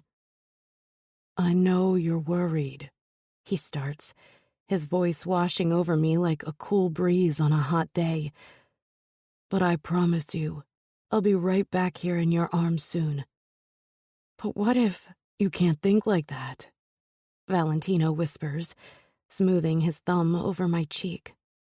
All the hypotheticals in the world won't make you feel better. Just trust that I have far too much to lose to do anything reckless. I have a job to do, and that's it. I could help. I plead for the 10th time today. I can identify the major players in the family, help with an attack strategy, or... We've gone over this, he says, cutting me off. I need you to stay here. Stay safe. I won't be able to concentrate if you're at risk. I'm about to protest, but I know my words will fall on deaf ears. Taking a deep breath, I tilt my head up and close my eyes, trying to give voice to the sinking feeling I've had in the pit of my stomach all day. Something bad is going to happen, I whisper. I can feel it. Something bad is going to happen, To the Colombos, he says with a smirk. I smack him on the shoulder. I'm being serious. I love you and I can't lose you. I won't. Tears burn the back of my eyes, but I don't let them fall. Valentino's features turn serious, his hands coming up to cup my cheeks. I love you too, Katya. I love you more with every day, every moment, every breath. You won't lose me. You have me forever, princess. His lips find mine, and he leads us in a long, slow, indulgent kiss, sweeping his tongue inside my mouth and making me forget about everything for a few blissful seconds. When we break apart, Valentino gathers up my hands in his, kissing my knuckles and then placing my hands on his chest, right over his heart. We'll be right back here, just like this, in a few hours. Brown eyes lock on mine, and I nod, wanting to believe him with every fiber of my being. He gives me one last kiss, then steps back, slipping his gun into the inside of his jacket. Valentino strides to the door, and I wrap my arms around my torso, trying to hold myself together. He turns the handle, but right before he opens the door, Valentino looks at me over his shoulder. For the record, I have a knife strapped to my ankle, a switchblade in my pocket, brass knuckles, and 2 guns. Romeo will have bigger guns for us to use, and we'll take every opportunity to snipe the enemy from a good distance before initiating hand-to-hand. Ideally, we just need to take out the guards and move the stockpile of weapons to our trucks. They'll be distributed to our storage facilities, leaving the Colombos without the military power they're counting on to win this war. Valentino holds my gaze as I nod, taking in his words. He's telling me the plan, trusting me with family secrets only the most loyal members have access to. It means more than he can comprehend. He's treating me as an equal, as someone worthy of trust. Thank you, I whisper. He gives me a final nod, then steps outside, closing the door behind him. Once again, I wait until I hear his car pull out of the driveway and jump into action. One day, my man will learn that I don't sit at home and wait very well. Until then, I'll have to keep surprising him. I get dressed in a pair of black leggings and a black tank top. Then I rummage through Valentino's closet until I find a dark, long-sleeve t-shirt. Perfect. Next, I pull open the bottom drawer of his dresser, just like I saw him do earlier this afternoon. Moving over the neatly folded shirts, I wedge my nail between the side of the wooden drawer and the false bottom, lifting up the piece of plywood to reveal a mini armory. There aren't any guns left, but I'm satisfied with a switchblade and a dagger with a curved blade. I tuck the smaller one into my bra and the larger one up my sleeve. I finish my thief-in-the-night look by gathering my hair into a bun at the base of my neck, then check the time. 9:30 on the dot. Perfect. Slipping out the front door, I make my way down the driveway and out onto the street, walking a few blocks before turning left. There, at the end of the block, is the cab I ordered when Valentino was in the shower earlier today. I feel a little guilty for charging his card, but not guilty enough to call it off. Besides, I wouldn't have had to do that if Valentino let me go with him in the first place. I hurriedly open the back door of the car and greet the driver, hoping he's not chatty. The man barely acknowledges me, so that's a plus. He rattles off the address I gave him in the initial call, a club that's not too far from the warehouse in question. I confirm and then melt into the seat, going over everything in my head. I'm not sure exactly what I'm doing, only that I have to be there. All day, I've had a needling feeling that something is off, something we're not thinking about, or some angle we've miscalculated. I knew Valentino wouldn't let me tag along, but I can't sit back and do nothing. Not when the man I love could end up dead. The cab winds through the dark streets of the city, punctuated by streetlights and neon signs. I don't realize I've spaced out until the car stops and the cabbie clears his throat. You're not really dressed for the club. He grunts, his eyes meeting mine in the rearview mirror. How do you know I'm not a bouncer? I counter. Maybe I'm packing heat. This earns me an amused snort, which I take as a good sign. I thank the driver and get out of the cab, meandering to the back of the line of clubgoers waiting to get in. No one pays me any mind as I fade into the shadows along the brick wall, then slip out of line and down an alleyway. Left, right, forward, forward, forward, left, forward, right. I whisper to myself on repeat. I studied the city streets on a map earlier today and found a route from the club to the warehouse, using mostly back roads and alleys. It seemed simple enough at the time, but now I'm beginning to doubt my brilliant plan. After what feels like hours, I'm about ready to give up and admit that I'm lost. But then I hear it. That voice. I'll never forget that raspy tenor, or the way it makes me want to vomit. Rafe D'Angelo, a.k.a. the man who attacked me in my father's office. Hello? Bruno? You missed the last check-in. A moment of silence then. Goddamn lazy twat. Never should have been put on guard duty. He mumbles. I press my back against the wall of the building and slink forward, closer to the voice I've learned to hate. Peering out of my hiding spot in the alley, I take note of Rafe standing about 10 feet away, frowning at the walkie-talkie in his hand. Yo, Bruno must be high on the job again. Rafe shouts to someone off in the distance. I'm headed to the north side to tear him a new one. The man turns, and I get a good look at his face for the first time since he tried to force himself on me. Something in me snaps.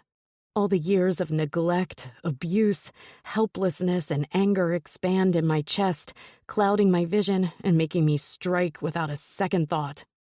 As soon as Rafe is within 3 feet of my hiding spot, I jump out, dagger in one hand, switchblade in the other.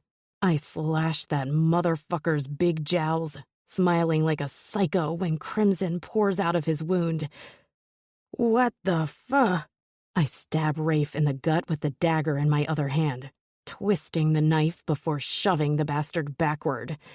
He collapses on the ground with a satisfying thud, and I stand over him, pressing my foot down on his chest as I watch the life drain from his eyes. Good riddance. Wrapping my hand around the handle of the dagger, I'm about to pull it out when a horrid screech fills the air. Katya! Katya, what the fuck? I freeze in place, not sure if I should run or try to fight him. Trembling from head to toe, I look up to see my father sprinting in my direction. Are you involved with this raid? How the fuck? Where the fuck? He's panting as he approaches, and I quickly withdraw the knife from Rafe's side, holding it out in front of me. Really? My father scoffs. You think you can kill me? You're mine, Katya. My daughter. And you will submit to my authority. No, I say in a shaky voice. My father sneers at me, taking a step closer. Fucking ungrateful bitch. You killed one contender for your hand in marriage, but I've got a dozen lined up. You will fulfill your destiny of expanding my empire, child, one way or another. Something catches my attention from the corner of my eye, behind my father, and off to the right. Without moving, I flick my gaze in that direction, and relief hits me square in the chest. Valentino is here. He puts his finger to his lips, and I blink in acknowledgement. Valentino tips his chin up, motioning me for me to lead my father past where he's squatting behind a few wooden pallets. I will die before submitting to you, or helping you in any way. I spit out. My father's eyes grow wide with fury, and I take the opportunity to throw the dagger in his direction before taking off toward Valentino. Fucking cunt, my dad growls, dodging the blade and stumbling back while I sprint away. I pump my legs as fast as I can, pushing myself until my muscles scream and my lungs burn. I'm vaguely aware of my father lumbering behind me, but I keep running, leading him straight to Valentino. You can't escape me. I'm nothing to her. Valentino roars, seconds before tackling my father to the ground. You selfish, worthless, tiny man. He continues, placing his boot on my dad's throat as he stands once more. I turn, keeping my distance from their fight, but staying close enough to jump in if necessary. My dad tries fighting back, but he is no match for Valentino. I watch as my man pulls out a gun, aiming it directly at my father's forehead. He looks at me, silently asking permission. I nod once, squeezing my eyes shut when I hear the gun go off. All hell breaks loose at that one shot. Shouts, more gunshots, engines revving, tires squealing, and complete pandemonium surrounds me. It's all too much, and right before I curl into a ball and cover myself for protection, Valentino is by my side. Surprise? I say weakly, not sure how upset he is with me. Valentino shakes his head, then scoops me up in his arms. I suppose me telling you how dangerous this was won't have any bearing on you doing it again. Probably not, I confirm, resting my head on his shoulder as he carries me back through the alley I was hiding in originally. He lets out a small chuckle, then kisses my forehead.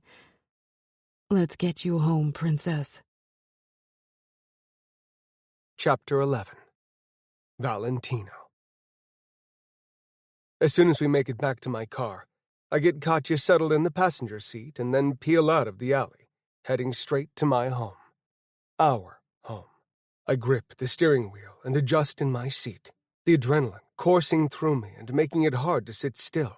Stealing a glance at Katya, I see she's staring out the window, her blank face reflected in the glass. She's shaking, her breaths fast and shallow. Jesus. When I heard Marco Colombo scream Katya's name, my mind went blank. Nothing else mattered except getting to my woman. Everything had been going smoothly until one of the dead guards' walkie-talkies went off. We thought we took out everyone watching over the weapons stockpile, but apparently not. I was checking the perimeter for anyone we missed when Marco screamed. There's no way I could have taken on the mob boss and his goon on my own, but thanks to Katya, I only had to handle her father. Even then, she led him right to me. I hate that she put herself at risk. Again, I might add. But she wouldn't be the woman I fell in love with if she didn't fight tooth and nail to survive. Are you going to yell at me? Katya asks. I look over at her once more, those golden eyes finally resting on mine instead of out the window. No, baby. I should have known better than to tell you what to do. My girl smiles at me, her hand finding mine on the center console. She weaves her fingers through mine, squeezing life back into every part of me.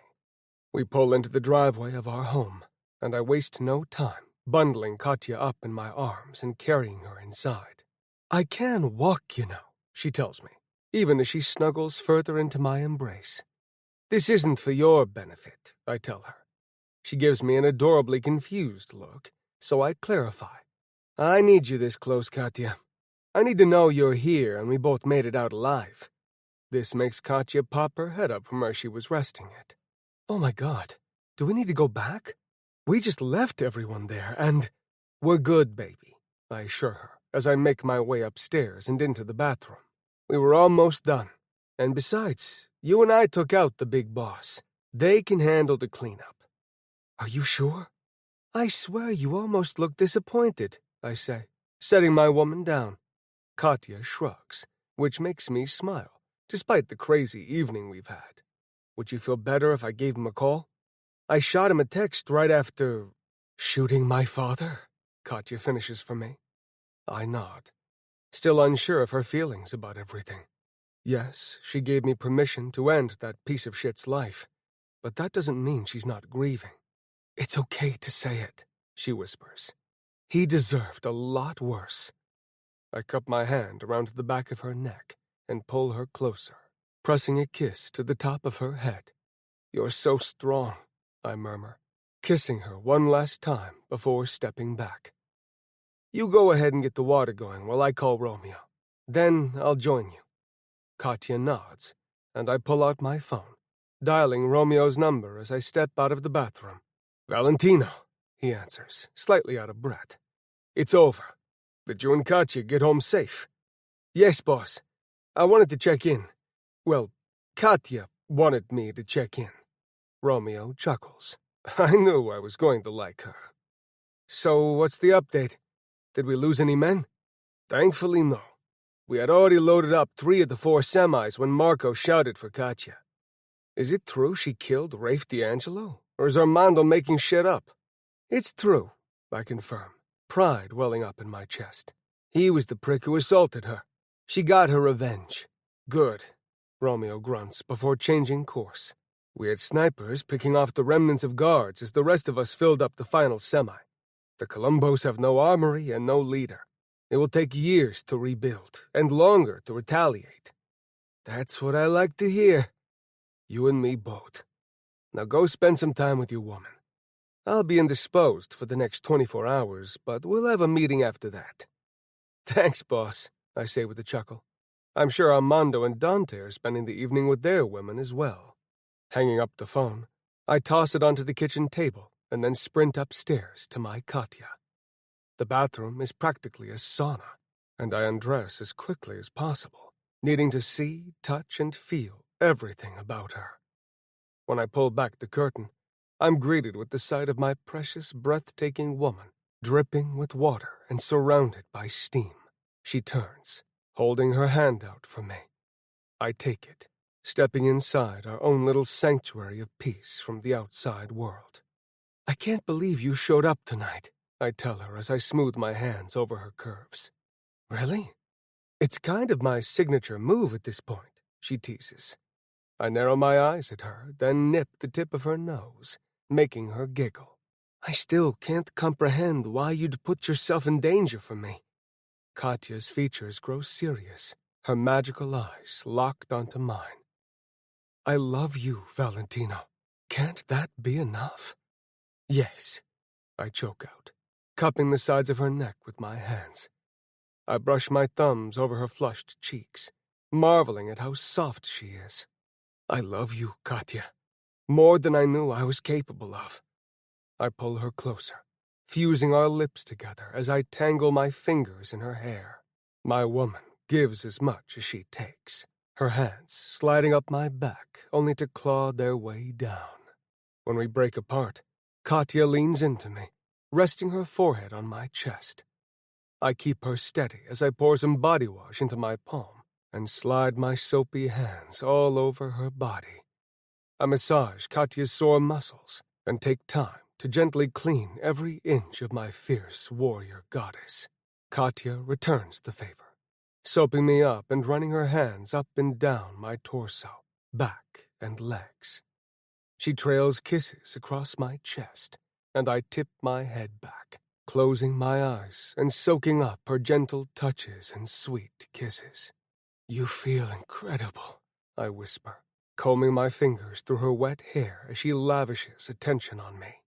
Katya takes a step back, and I tilt my head down, pouting at her. She grins, a mischievous glint in her golden eyes. I bet I can make you feel even better, she murmurs, biting her bottom lip. Fuck me. How can I say no to that? Chapter 12. Katya. We're a flurry of hands and lips and sloppy kisses as we make our way from the shower to the bed. The back of my knees hit the mattress, but Valentino grips my hips, not letting me fall backward. He breaks our kiss and trails his lips down my neck, sucking on my pulse point, my collarbone, lower, until he's licking my nipples. I arch my back, thrusting my breasts into his face, needing more of whatever he's willing to give me. Valentino grunts in approval, sucking on one breast while kneading the other in his massive hand. I rub up against him, feeling his hot, hard erection graze my center. We both groan at the contact. Valentino grinds into me and sucks my tits, working me over and hurtling my already amped-up body toward an orgasm. I feel his teeth and tongue everywhere, even though he's only playing with my nipples. Each stroke and teasing bite echoes throughout my body and lands a devastating blow to my clit. Valentino, He glides his thickness through my folds, holding me by my hips while he continues to worship my breasts. The head of his cock taps my clit just as he bites down on my nipple, and my pussy gushes for him. I hold my breath, waiting for my climax to hit, even though I don't want this to end yet. The next thing I know, I'm falling backward, my climax and frustration mounting with no means of release. Valentino! I growl in irritation. I can't focus on anything else except the ache between my thighs and my trembling muscles. Patience, princess, he purrs. Valentino is still standing, watching me squirm while fisting his massive cock. He glides his hand up and down in rough strokes. I'm mesmerized by the motion, so much so that I find the strength to sit up and grab a hold of him, mimicking what he's doing. Oh, fuck, love. You feel so good. He groans. I smile, finally feeling like I have the upper hand, so to speak. I lean forward and kiss the tip of his cock, grinning when it twitches. Christ, he hisses. My turn, I murmur in what I hope is a seductive voice. It must work because he closes his eyes and tips his head back like he's lost to my touch. I lick the pearl of pre-cum that leaks out of him, moaning at his salty, earthy flavor. Valentino wraps my hair around his fist and draws my head back so I'm looking right at him. You want to suck my cock, dirty girl? He grits out. I nod my head as much as I can and dart my tongue out, flicking it against his throbbing dick. Valentino clenches his jaw and narrows his eyes at me like he's considering something. Then he nods once and pushes me back onto the bed, crawling up next to me and sitting on his back. You can wrap those pretty little lips around me, love, but I need to taste you while you do. Oh, how? I know my face is flushed at my stupid question. I want to do everything with him, but I don't want to disappoint him with my inexperience. One look in his molten eyes, however, puts all doubts and insecurities to rest.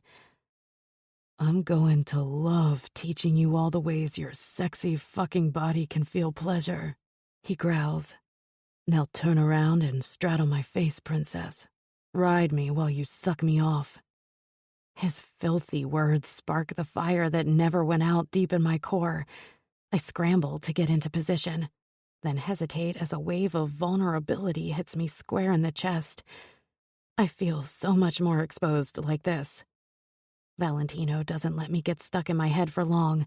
He grips my hips and pulls me down, sucking on my pussy and making me cry out. He growls and digs his fingers into my flesh while eating me out in sloppy strokes. I focus on his massive cock once more, licking and kissing down his shaft before opening my mouth and seeing how much of him I can fit inside. Holy shit, he barks out, tearing his mouth from my cunt. That's it, love. That's so fucking it. I moan at his approval, taking more of him and sucking him down over and over. I reach out and cup his balls, surprised at how hot and heavy he feels in my hand. Valentino makes a tortured sound in the back of his throat and sucks on my clit hard before scraping his teeth against the pulsing little button. I pop off his dick and drag air into my burning lungs. I rest my forehead on his thigh, trying to catch my breath and steadying myself.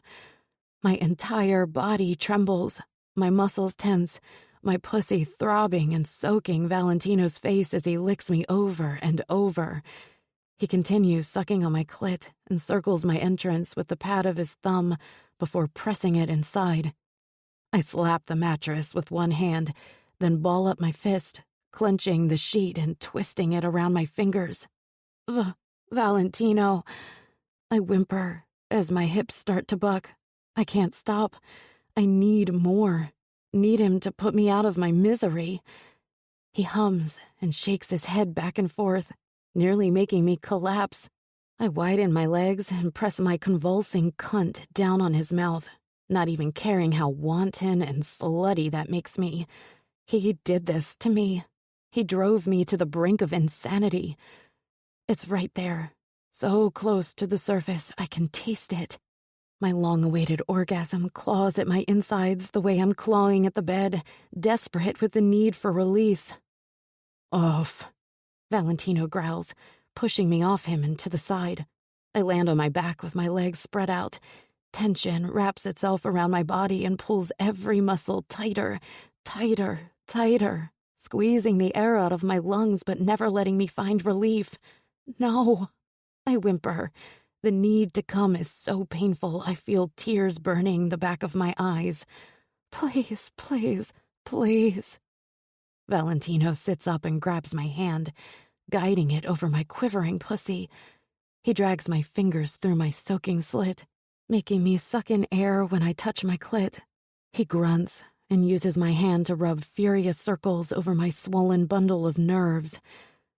I can't concentrate on anything other than how my body is shrinking in on itself, becoming a tight, compact ball of pressure so dense I feel like I might implode and cease to exist. I draw in a huge breath and feel my heart thud against my ribcage once, twice, 3 times, and then every ounce of tension releases as my body expands and contracts in waves of shuddering bliss. I sob out my orgasm and try to escape from the intensity of it all, but Valentino doesn't let me. He holds my hand down on my clit and continues to rub up and down, side to side, and then in slow circles. Again. Make yourself come again, Katya. What? I stutter, confused by his words. I can't focus on anything except the scream caught in my throat and the unbelievable pressure building swiftly in the pit of my stomach. I don't understand how it's even possible to be at the peak of one orgasm while another is barreling toward the surface. But when it hits, all the air drains from my lungs as I let out a guttural scream. Jesus, Valentino mutters, pressing my fingers against my clit, keeping me right there, forcing my orgasm to reach every empty space, every muscle, every cell before it finally crests and starts to fade. Valentino helps me turn around so my head is next to his and we're on our sides, facing each other. He traces his fingertips over the curve of my hip and the dip in my waist, back and forth, while never breaking eye contact. I sigh contentedly. Then remember, I left my man unsatisfied. I had the most incredible climax, but he never came. I was too wrapped up in what he was doing to me to finish him off. Reaching out, I wrap my hand around his rock-hard shaft, making him inhale sharply and dig his fingers into my hip. I want to give you what you just gave me, I whisper, gently pushing on his chest with my free hand so he's lying on his back. Katya, he groans, you give me everything by existing. I smile when I climb up his massive, muscled body, straddling him and running my hands up and down his torso. I start out with teasing touches, tracing the contours of his abs, pecs, and biceps. His muscles flex everywhere I touch, his skin heating as my pussy starts to pulse. He grunts when I score his flesh with my nails and rock against him, gliding my cunt up and down his thick dick. What if I want to give you more? What if I want more from you? I bite my bottom lip and lift myself up on my knees, resting his tip inside of my dripping opening. Fuck, take it, dirty girl. Take what you need. Feed that greedy pussy my cock until you come all over me. My core clenches at his obscene words, making me tremble and suck in a breath. He can be filthy and brutal, but also unbelievably sweet and tender. Slowly, I ease my way down, feeling every inch of him invade me and fill me up. I know he feels it as his hands rest on my hips, holding me in place when I'm finally fully seated on him. Love being with you like this, Katya, he whispers, closing his eyes and breathing in deeply.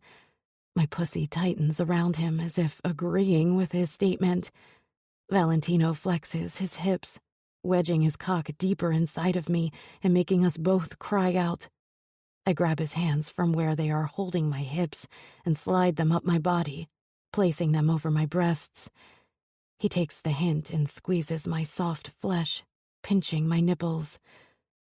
I wrap my fingers around his wrists and grip him tightly, using his strength as leverage to buck my hips and grind down on him, testing to see what feels good for both of us.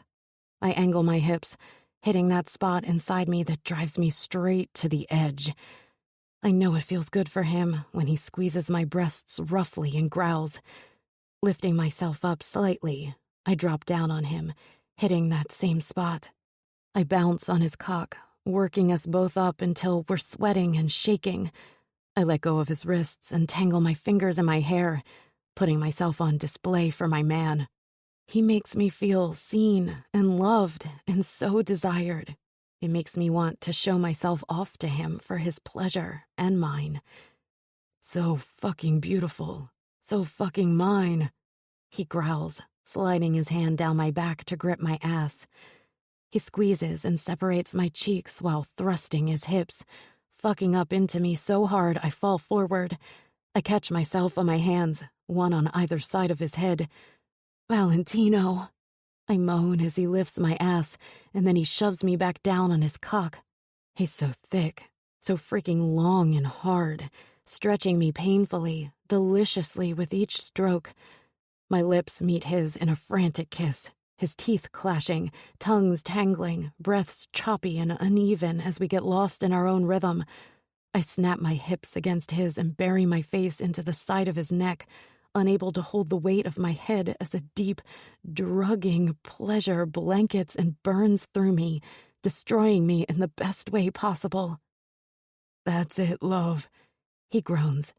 So good, baby. So fucking good. He slides one hand up my back and fists my hair, pulling my head up and holding it in place while he devours me. Each time he hits the end of me, sparks erupt and singe my nerves. My body feels heavy, swollen, and sensitive, but my head feels like it might float away on a cloud of bliss. I tear my mouth from his, gulping down air while he fucks up into me in short, quick bursts. I match his movements as he spears me with his dick over and over, breaking me apart one thrust at a time. God damn, look at us. Look at how well your tight little pussy takes my big cock. I tilt my head down, looking between us. A wave of juices pours out of me, covering his dick. I whimper, loving the sight of him splitting me open. I can't hold on, I whisper, finally looking up at him. Valentino's eyes are black with lust and the need for release. I can't. Something inside me snaps, and I lift my hips and slam my cunt down on him, grinding and swiveling my hips, fucking him desperately, racing toward my end. I can't stop. My body won't let me. My hips refuse to slow down. I hold myself up with one hand and weave the fingers of my other hand in Valentino's hair, gripping it and forcefully yanking his head up so I can kiss him. His body responds to my manic, all-consuming, obsessive need to fuck hard and fast. I cling to him as tightly as he's clinging to me, our bodies fusing together, grinding, rubbing, causing sweet, white-hot friction to spark a fire that blazes through us both. Fuck, little girl. You need to come for me. Need it. Fuck, please. He half groans, half growls. Hearing this mountain of a man beg for me has my heart rattling around in my ribcage as lava floods my veins. I need to come so bad it scares me. I thought my last orgasm was the peak of pleasure, but the inferno threatening to swallow me whole is so much more intense. Flames lap at my nerves, and liquid heat courses through me, filling me up, then leaking out of my convulsing pussy. Let go, Katya. I'm here. I've got you. Valentino reassures me. I make some undignified sound, then hold my breath, bracing myself for whatever lies on the other side of my release. Valentino bites my shoulder and hits the very end of me in one brutal thrust. Flames engulf my body, burning me up from the inside out as I come, crying out his name. Tears well up and spill out of my eyes while sweat drips down my skin. It's too much, yet not enough. I come again, but the ache doesn't go away. Instead, it expands, seizing my lungs and heart, taking control of my limbs as I tremble violently. Valentino holds me close, his hands roaming up and down my back, my ass, my thighs, pressing my body impossibly closer to his, like he wants to feel my orgasm with me. My pleasure spikes again, this time unleashing a tidal wave inside of me. I'm embarrassed by how wet I am, but I can't stop. Every ounce of strength is wrung from my bones as heaving sobs rack my body. Shit, you're squirting all over me. I feel it. Fuck, I feel it. He grunts. I have no idea what he's talking about, but I don't have time to dwell on it. Valentino holds me still as he erupts inside of me. I feel his orgasm work its way through his body as he shudders against me. Thick ribbons of cum fill me up and spill out, joining my own release as it drips down my thighs and pools on the bed. I don't know how long we're both suspended in our combined ecstasy, but when I finally come back into my body, I'm curled up into Valentino's side, my cheek pressed against his chest, right over his heart. I hear it thundering, his erratic heartbeat matching mine. Are you okay? Valentino murmurs, placing a sweet kiss on the crown of my head. I'm perfect. I breathe out. Blissful, peaceful, worn out. I lift my head, grinning at Valentino. You're definitely perfect, he says, his deep brown eyes peering down to the very depths of me. And mine. Yours, I sigh contentedly. Forever. Epilogue. Valentino. Happy birthday to you, everyone sings off-key, much to the delight of our 7-year-old daughter, Kaylee. She rests her elbows on the table, clasping her little hands together as she looks around at her friends and family. Kaylee has her mother's golden eyes and strong spirit, which means she gets away with pretty much everything. When the crowd finishes up their song, Kaylee's eyes grow wide as she takes in the cake Katya made especially for her birthday. It's a marble chocolate and strawberry cake with strawberry filling and chocolate frosting. My wife went all out, and I love that she found something she's passionate about. After I put a ring on her finger and made her my wife, I encouraged Katya to go to college or explore hobbies and interests she was never able to when she lived with her father. She was hesitant at first, and it broke my heart when she confessed she's never let herself dream of a future where she gets to decide what she wants. With some guidance and support, however, my princess dove headfirst into the culinary arts, focusing on desserts and pastries. She runs a catering business on the side that's growing with each passing year. I couldn't be prouder of her and all of her accomplishments. Claps and cheers echo around the dining room where we're hosting Kaylee's party, and then everyone scrambles for a piece of cake, knowing it will be incredible since Katya made it. My phone buzzes in my pocket, and I'm about to shut it off when I see the name of a long-lost friend pop up on the screen. Tyson Sullivan. Stepping out into the kitchen for some privacy, I answer the call with more than a little curiosity. Tyson, Is it really you? Valentino, comes the gruff mountain man's voice. Wasn't sure you'd pick up. Hell, I wasn't even sure this was still your number. It's been what, 10 years? 12? I muse. Therein-about, he says, a slight country twang in his voice. I hate to cut straight to the chase, but this is a time-sensitive matter. No problem, I reply. I'm not much for small talk anyway. Is everything okay? Is it too late to cash in that favor?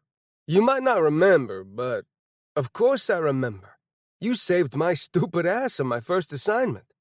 I think back to the first time I met Tyson. He just moved to New York City from his tiny mountain town in nowhere, Idaho, and I was just starting out in the Salvo family, proving myself worthy. I thought I'd get a gun from the coppa who gave me my first mission, but I found out real quick that weapons are earned. So there I was, barely 19, sent to deliver a package with no backup and no means of self-defense.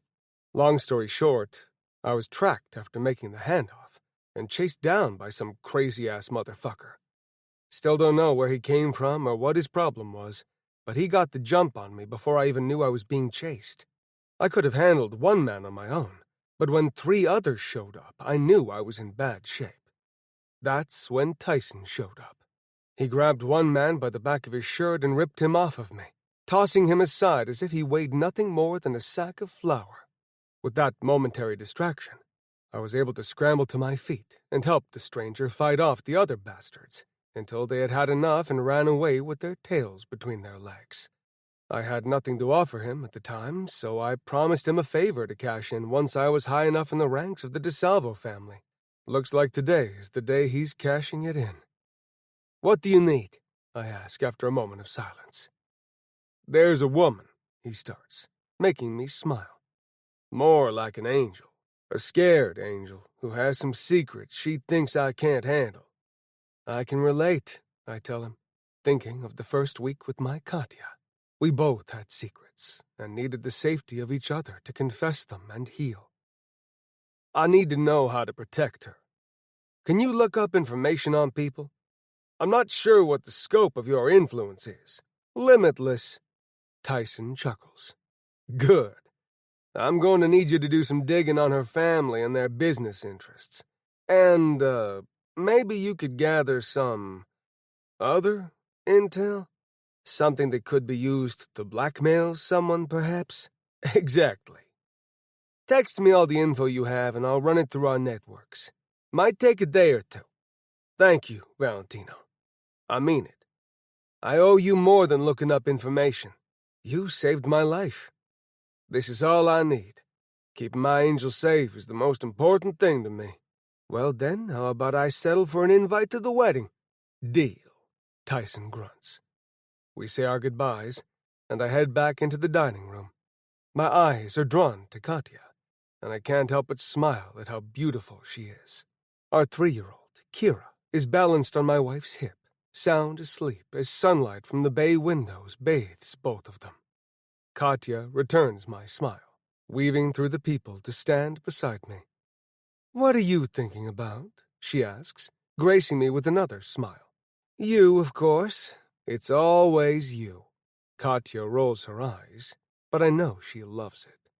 My woman went 20 years without hearing a single kind word, and it's my mission to make up for lost time.